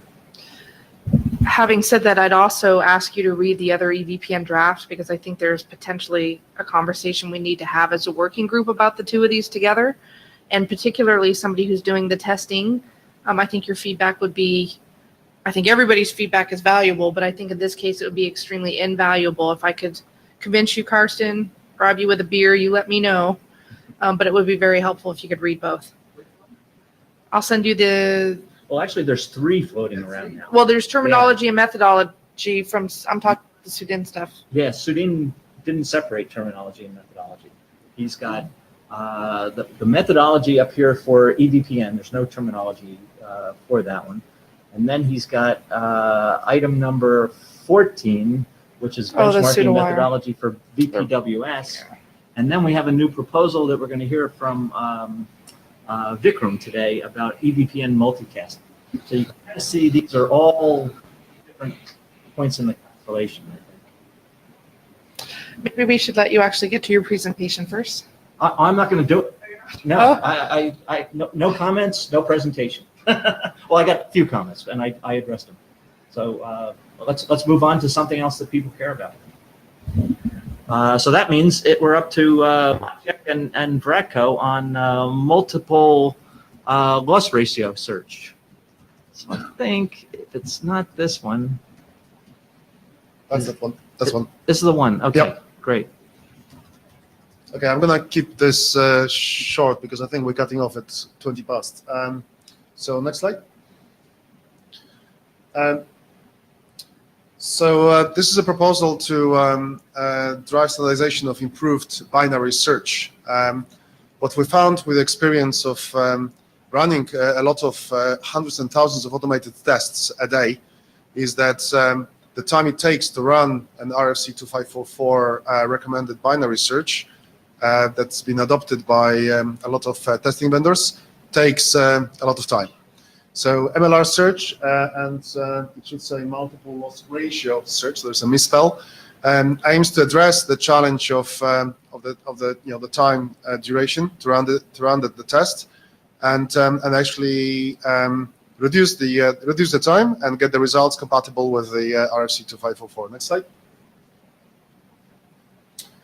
So very quickly, the way we've done this, and Vratko and me have been working on it in FDIO Assisted open source project, is we have designed and then implemented a search algorithm that allows to find multiple throughput ratios associated with loss ratio, with packet loss ratio. So you defined, in this case, we're defining two different acceptable loss ratios. The non-drop rates, so where there is no packet drops, and some partial packet drop with PLR greater than 0. And we are able to find those two in a single search run. And in fact, the algorithm is extendable, and you can, of the current code supports those two ratios. One can actually add more, and the more throughput rates will be found. Next slide. So those slides is really an abbreviated version of how the algorithm is defined. I'll skip through most of the detail, but you define the final trial duration, and we have a default currently set to 30 seconds, but the draft is likely to recommend a value that's compatible with RFC 2544, so 60 seconds. And the other important thing is the accuracy, the final relative width. So I'll stick to those. Let's move on. So the way we actually save time is we run an initial phase which discovers what the system is capable of. We call it the maximum receive rate, and we're using that as the input to drive the intermediate phases, where we start with a short duration, and we then geometrically drive it towards the finally defined trial duration. And in terms of accuracy, we use a similar approach, where we have a geometric progression towards the target accuracy. So we start with shorter tests with wider accuracy window, and we end up with a longer test with a tighter accuracy window. And at the end, we actually getting the lower bound and upper bound intervals that capture the rates we're looking for. Next slide. So we have a working implementation running now for over a year, and we are testing multiple different workloads: FDIO, BBP, DPDK, L3 forwarder, and test PMD applications, as that's within the scope of the project. We also publish the Python package with the algorithm, and NFV bench from OpenNV has been adopted, has used the package, and so far we had a positive feedback. Next slide. So we have some results which we will be discussing, we may discuss later. But the main point, and sorry, looks like the stuff is not really readable. But so next slide is actually showing the same stuff in the table. Okay. This shows basically the improvements we're gaining from applying MLR search versus the binary search. The top table shows the time taken for different tests and different durations, and compared to the standalone NDR binary search and PDR binary search. And specifically, if you're just looking at the gain for a single NDR search, there is a 50 to 40% improvement we're gaining by applying the NDR search. And if we're looking just for a single value, if we're looking for multiple values, the gain is much greater. Next slide.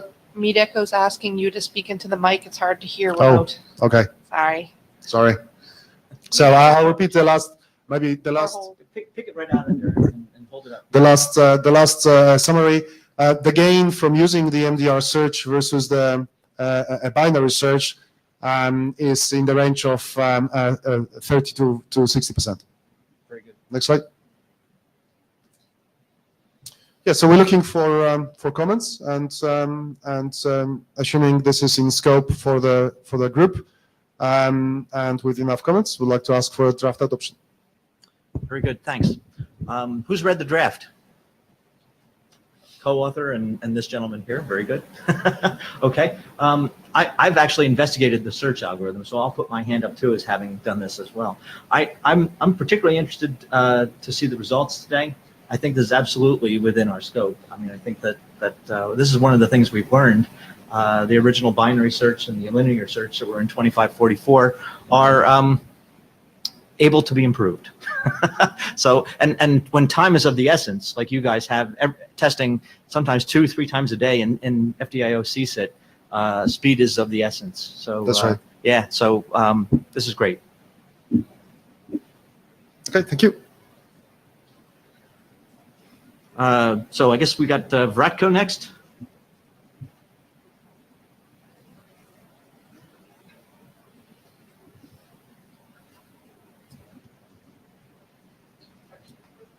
Yes, Warren, please. Let's see. We're looking for reviewers. So if do we have any volunteers for review? Sarah, and you've already reviewed in Karsten. Okay, so Sarah, Karsten, and please put your if you've read, please put your comments on the list, Mr. Lee. Mr. Lee's already read it. It's really easy for him to put out the comments. Very good. So Vratko, welcome to the group.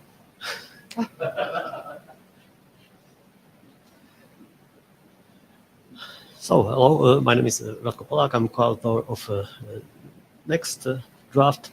I think I don't have time to read all the text in the slides. The slides will be available, so I think I will pick up only.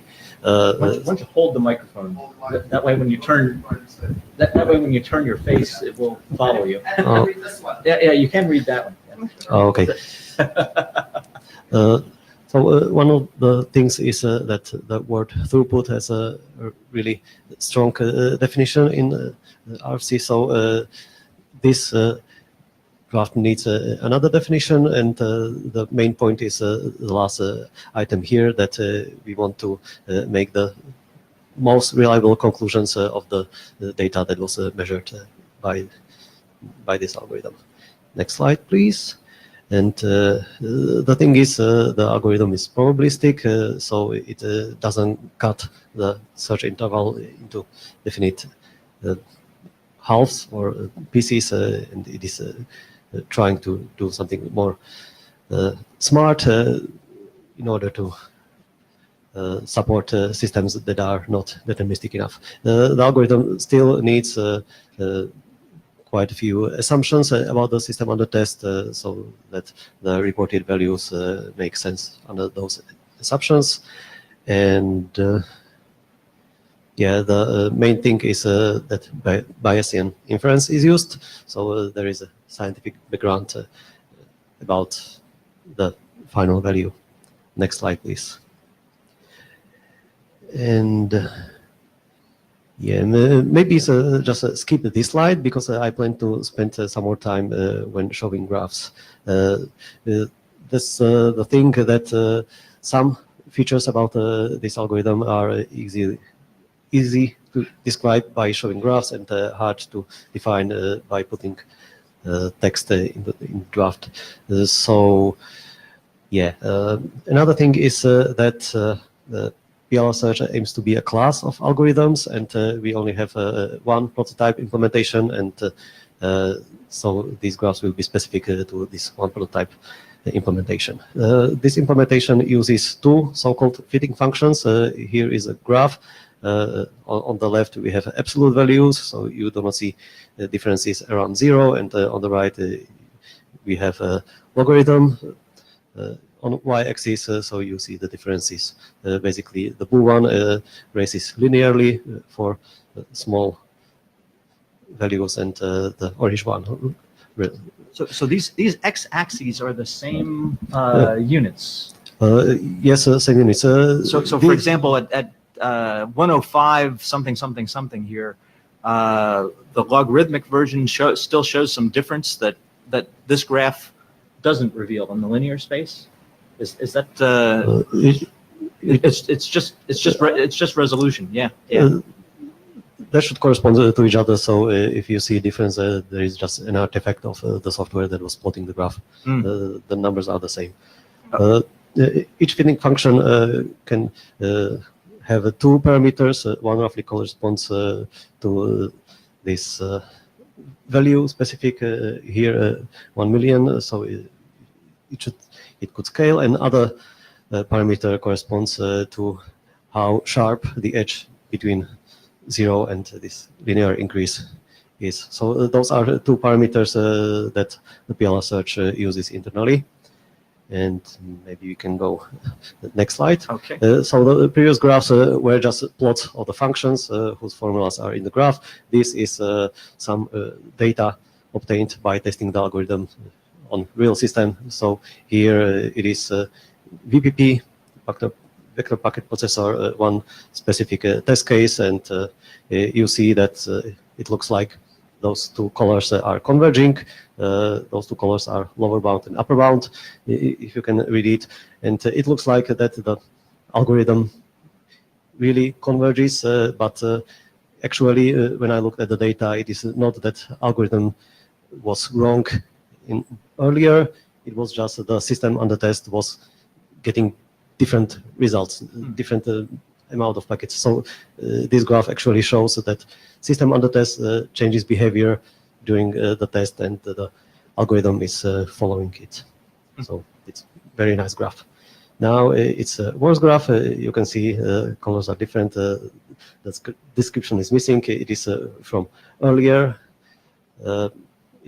implementation, and now you see the two colors do not look like they will ever meet. So this is like a bad case, and this is the reason why we are using two fitting functions. Basically, it's not exact, but the two colors correspond to predictions from the two fitting functions, and if you can see that the values are not converging, you can tell that there is something wrong going on in the system, or maybe some of the assumptions were not satisfied. Next slide, please. And here is a very bad example. This is actually when we find out that our system under test is not totally isolated, and there was another process that was affecting, and that was continually decreasing the performance.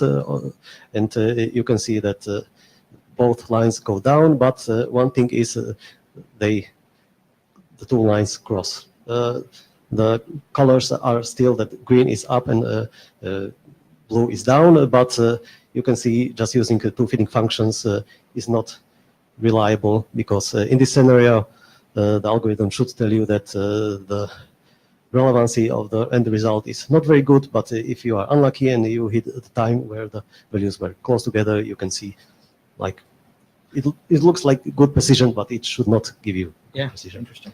And next graph, and this is illustration. The difference is that this is a result of runtime of 10 hours. Previous graphs were just half an hour, and you can see once again system under test is not behaving regularly. You can see big jumps down. That means that the system under test usually behaves well, but one measurement encounters very high loss count. So that's why the algorithm changes the prediction on the way down. But you can see it if you keep it running long enough, it will eventually converge to some values that hopefully will be still relevant for the end user. So this is an example that this long run can be used as kind of a soak test, which both discovers and validates the critical load. And we have also sent some questions to the email about asking how do people use soak tests, so that we know if this is good implementation for soak tests or we need to change some behavior. Here are the links for people who are interested, and the next slide will be probably my last slide. Okay, so probably I have uploaded a different version. There should be a slide with next steps, which are basically, these are the graphs I don't have time to describe.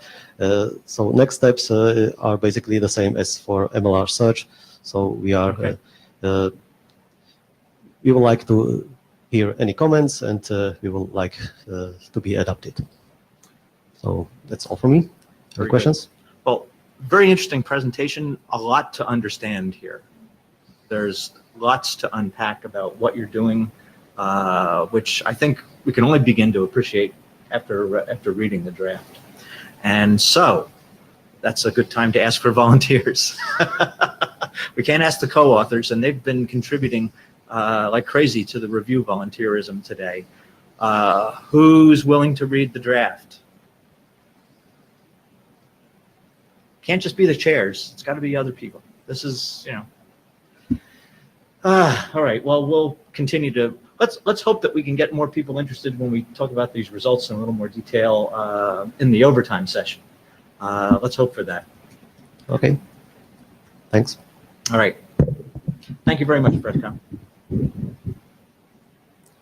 All right.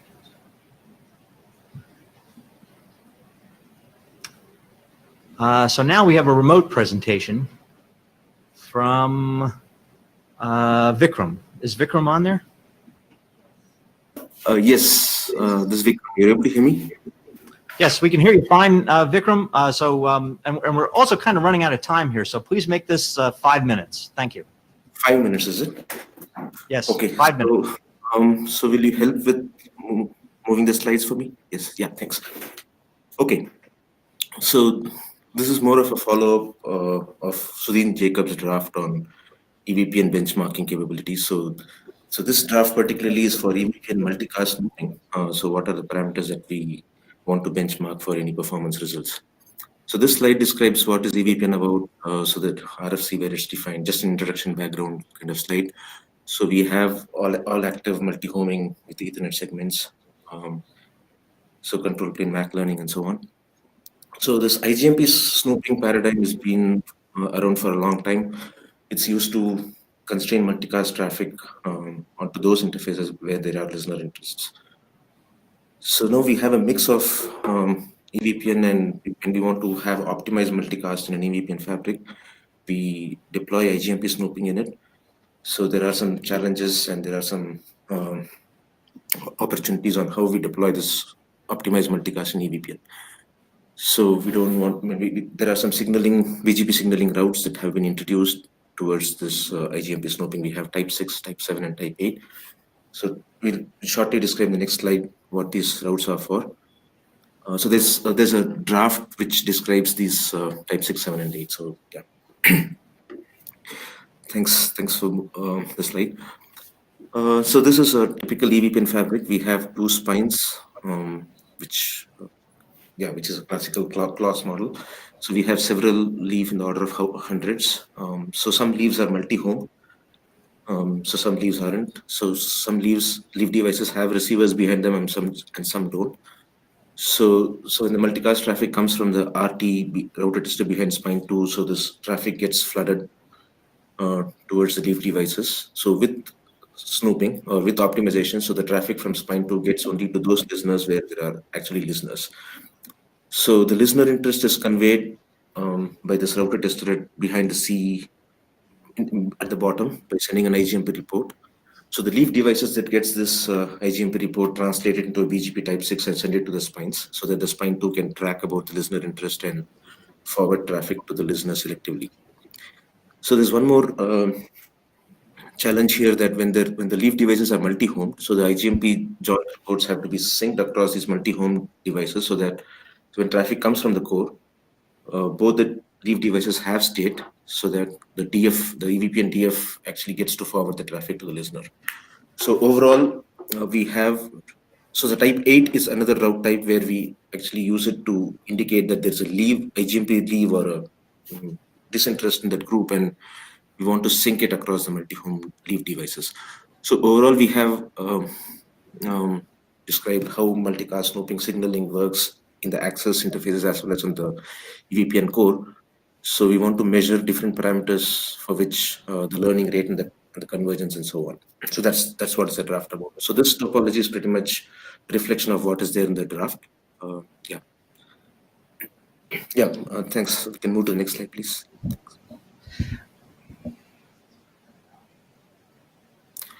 Okay, so typically we have IGMP reports that can go in the order of several thousands. So when several reports come in one shot, or maybe they come over a period of time, so these leaf devices have to be learning the IGMP reports that come on the axis.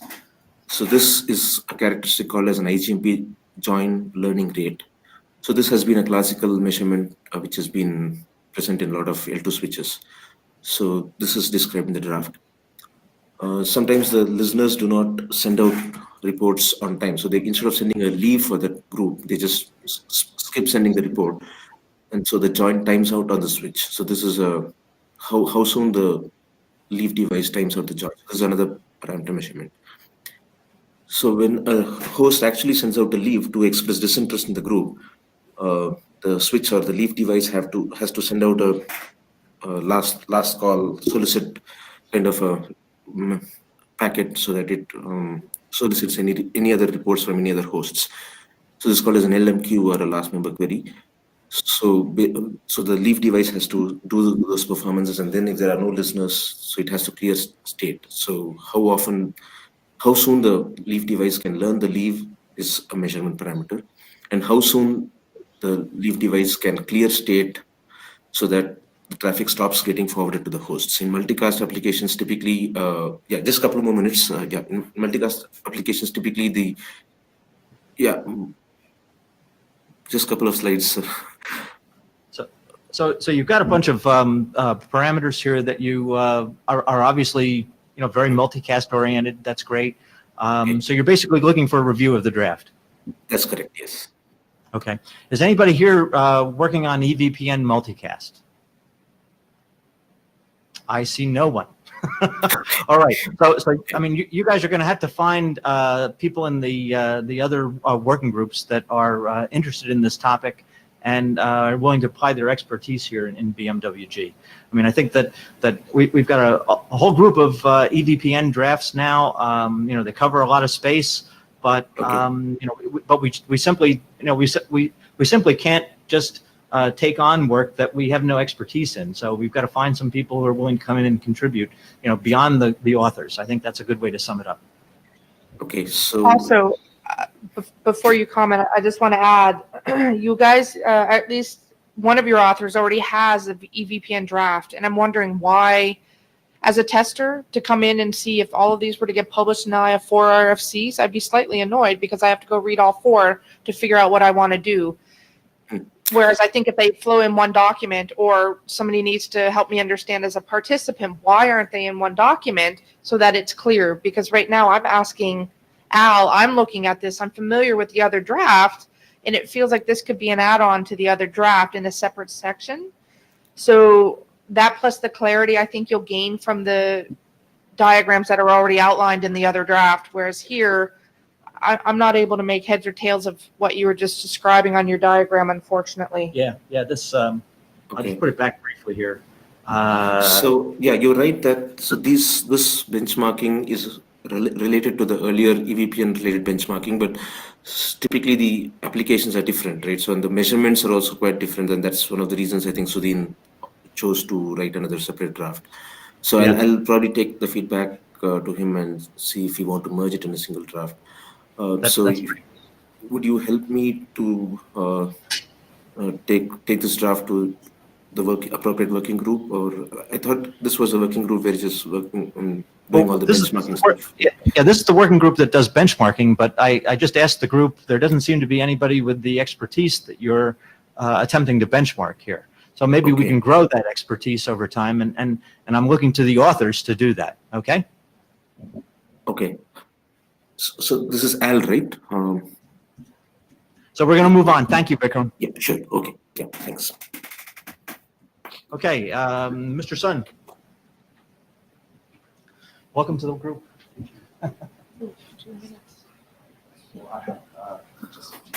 Yeah, I try to get it done in 5 minutes, and we'll maybe go over 5 minutes for the other one, and then we'll all go downstairs and do the rest of our meeting. Okay. So hello everyone. I am the KJ from the Tsinghua University in Korea. So I briefly talk about our experience for network performance in the containerized infrastructure. The next slide, please. So everyone knows about what is the container and then what is differences between the VM-based infrastructure. So I'll move on to the next slide. So in the HG, NFV TST group, they also they defined the different network setup architecture compared with the VM-based infrastructure. So main difference is that in the containerized infrastructure, they may use OVS, but there are so many other options to supporting the network. For example, there is some network plugins such as CNI or CNN. So they use so they have some different characteristics. For example, the number of bridges they use or something like that. So we want to try to test depending on some differences, and then we test our throughput and then the latency between the two VNFs. Okay, next slide, please. And in the BMWG, there are already two RFCs about the NFV benchmarking, and then RFC 8172 and then 8204. And then we started to making our draft from this below two questions. Does it applicable for containerized infrastructure? And then all the test scenarios they mentioned are covered also in the containerized infrastructure. Okay, next, please. Yeah, so for our experience, so we consider some the different deployment environment, which is a container or bare metal model and then container or VM model. And then for the environment setup, we used OpenStack and the Kubernetes hybrid environment. And then we considered some various network features such as Flyknit CNI and then Kurio networking supporting by OpenStack. And then we also consider the SRIOV as the network exploration. And we test the VXLAN and VLAN and SRIOV traffic between the two VNFs. Next slide, please. Yeah, so this is our test environment. We put the two servers and then the various deployment models in the each bare metal servers, and then we test the traffic between the two VNFs. Okay. Next, please. Yeah, this is our testbed environment specification, and then, yeah, I will skip that. And for testing scenarios, we use three cases based on our deployment model. BMP means the bare metal POD, and then VMP means then the VM POD. For each case, we consider the local case, which two VNFs in the same host, and the remote case, which two VNFs are in the different host. And then to measure the traffic bandwidth and the latency, we use the iPerf or iPerf3 and the SOPerf in the each VNFs. Okay, next, please. Yeah, this is our scenario for BMP to BMP. So depending on the network feature we use, they have the different the network paths, and then they make there are some difference such as the number of the bridge they use, or when we consider about MAC VLAN and IP VLAN, they make their child MAC address and the IP address for the parent physical NIC. So we figure out their differences and then testing and then compare with for the network performance. Okay, next, please. So you've really got a lot of testing described here. That's it's really not really in the draft yet. Yeah, right. So I suggest that we reserve some of this for the overtime discussion. Okay. And then let's move to your last. Slide the last slide, please. So from our experience, so we want to raise the issue about the consideration for benchmarking in the containerized infrastructure. So containerized infrastructure have different isolation method, so that it may have impact performance such as VNF lifecycle management or even the network performance testing. And then containerized infrastructure have several different deployment options. So based on options, testing scenario will be different for each deployment models. So from this running, so we want to or more make clear about our draft, and then we need to the comments and then reviews, and then we will go forward. Yes. So yeah, so that's all of my presentation. Thank you. Very good. Well, thanks very much for the presentation. Maciek and I have already reviewed this. I've already put comments on the list. Would some other folks like to read this and provide comments for this author team? Yes. What's your name, sir? Luis? Thank you. Luis Contreras. Thank you. All right. Well, thanks very much for your presentation, and we'll talk about the details Okay. in the very next session here. Okay. Maciek.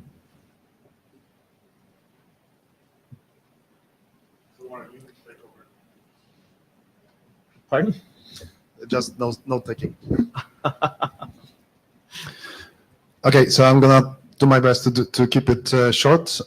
Next slide. So I'm here representing work of Peter Mikus and myself, and the goal for the draft is to define a consistent methodology that allows us to benchmark software data planes or network function data planes running on a single server, but not in isolation. So not a single network function, but multiple thereof, and including the cases where they constitute a bigger service, whether it's a service chain or reverse topologies, and specifically try to capture the impact of the noisy neighbor and the usage of shared resources.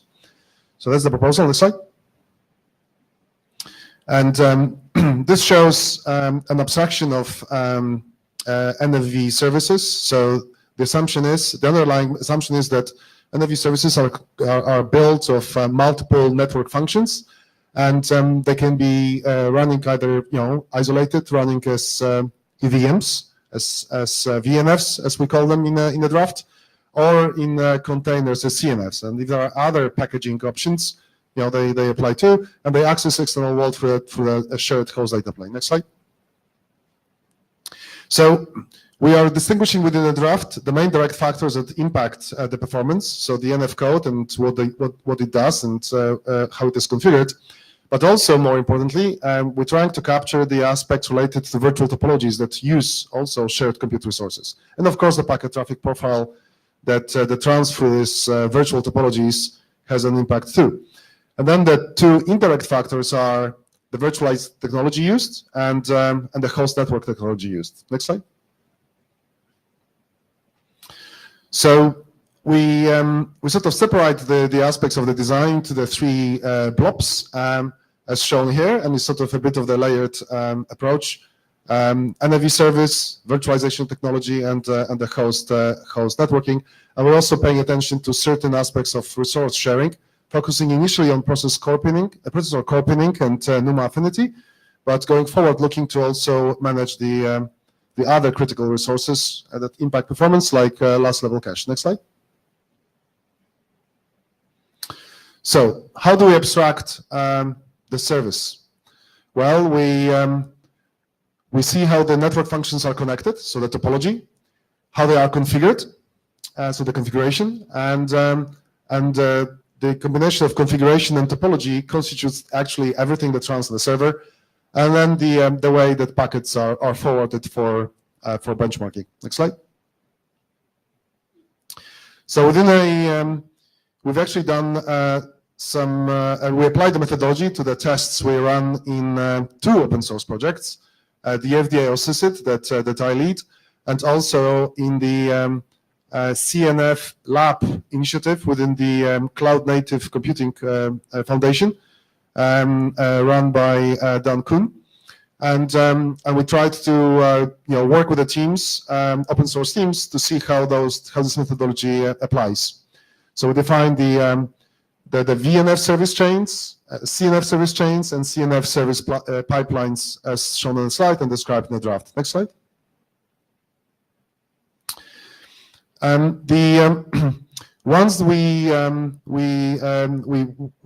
Once you configure or design this NFV services, you end up with a core usage. So we have composed a number of different service density matrices showing the NF count view and also processor usage, processor core usage, and we also present the results within the similar matrix where we have row indices representing number of NFV service instances on the server, and the columns representing the size of the service or number of NFs. Next slide. We also proposed a well-defined, we believe, core-focused resource allocation, which is this matrix. And I don't have time to go into the detail, but we can discuss in the context of results maybe in the overflow. So next slide. And you got some sample measurements. Right. So there are some measurements for the status highlighted in the table. Next slide. We can't measure all combinations due to the shortage of resources. So we clearly are bound by number of cores per socket. But as those are increasing, we are expecting to improve the coverage. Next slide. But hopefully you're getting the view of how systematically we're approaching the problem. And here are the results represented in the very much the same matrix. So number of service instances and number of NFs, and the numbers are maybe a bit small to read. But the idea is to really compare for a specific service allocation, a processor core allocation for the vSwitch and for the NFs, on how they compare across the service density matrix. So we are increasing number of services as we go down, and very quickly, probably it's better to show it on the bar graph. But the containerized approach is clearly much lighter weight, so it exemplifies a better performance. Next slide. When we put more resources to the virtual switch, which in this case is the bottleneck, it is doing most of the work, the results improve, and the idea is to verify how linearly or not linearly they improve. And we're going to look at the results more in the overflow. Next slide. Yeah. Okay, so we're firstly looking to this was our initial 009 draft. We're looking for feedback. This is our first attempt to standardize the way that one can evaluate NF software data plane performance at the system level. And yeah, here we go. So who's questions? Let me first ask, who's read the draft? A lot of people. That's good. Okay, that's good. Thank you. Carsten. Yeah, Carsten Rossner with NTC. Just a very quick comment. So the two documents, like Jacob's network virtualization platform benchmarking document and yours, look very different, but they seem to cover the same area from two different sides. I'm not sure if maybe it's radical, but if it would be possible to align the documents, not to integrate them, but to say like, okay, where's Jacob? Okay, I think they must have had to go. Okay, so maybe Jacob focuses the terminology and you focus the methodology, but in the end, it's basically a way to approach benchmarking complex NFV environments with compute and network aspects. Right? Or am I mistaken? No, very, very fair comment. So from what I understood from the previous presentation, the focus was really NVO3. NVO3, and it wasn't really focusing on the network functions per se, but in terms of the terminology, I think you are spot on. So I will okay. So I will talk to Jacob and look at the other draft, and we'll try to align. Yeah. Like I said, I've read all of these. I think it's great work. I think there is a good chance to put them together a bit, and that's what I'm encouraging all the authors here to do. We've got all these proposals. They seem to touch each other in some ways. It would be really good if we had some consolidated proposals that still left some people in the room who are not authors who could read the drafts. Just note here that work so far has been focusing on a single compute node. The other draft is actually distinguishing the single node versus multiple nodes. Right now, here we're really treating the benchmarking from the outside.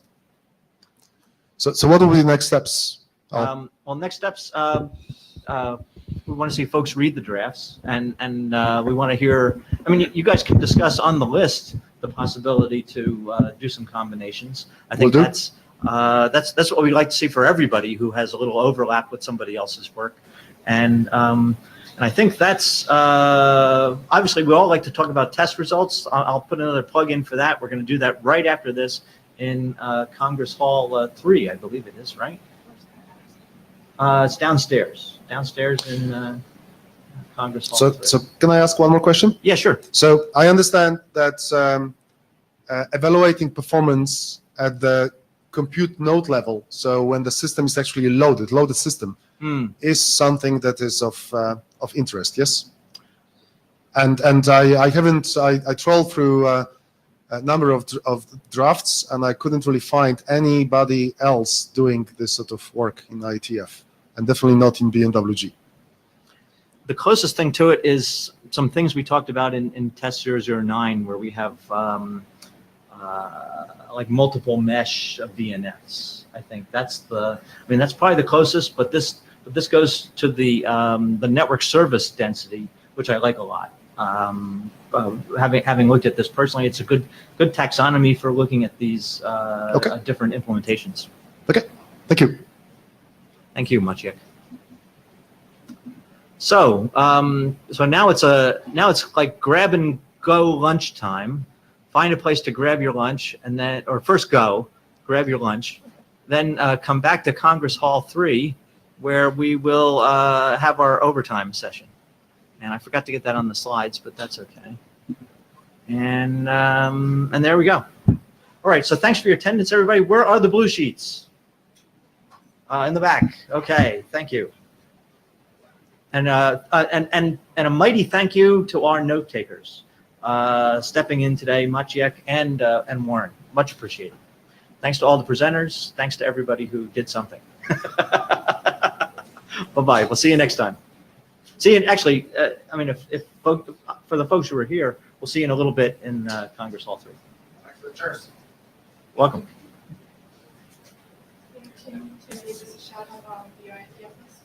Tim. Oh yes. No. I didn't.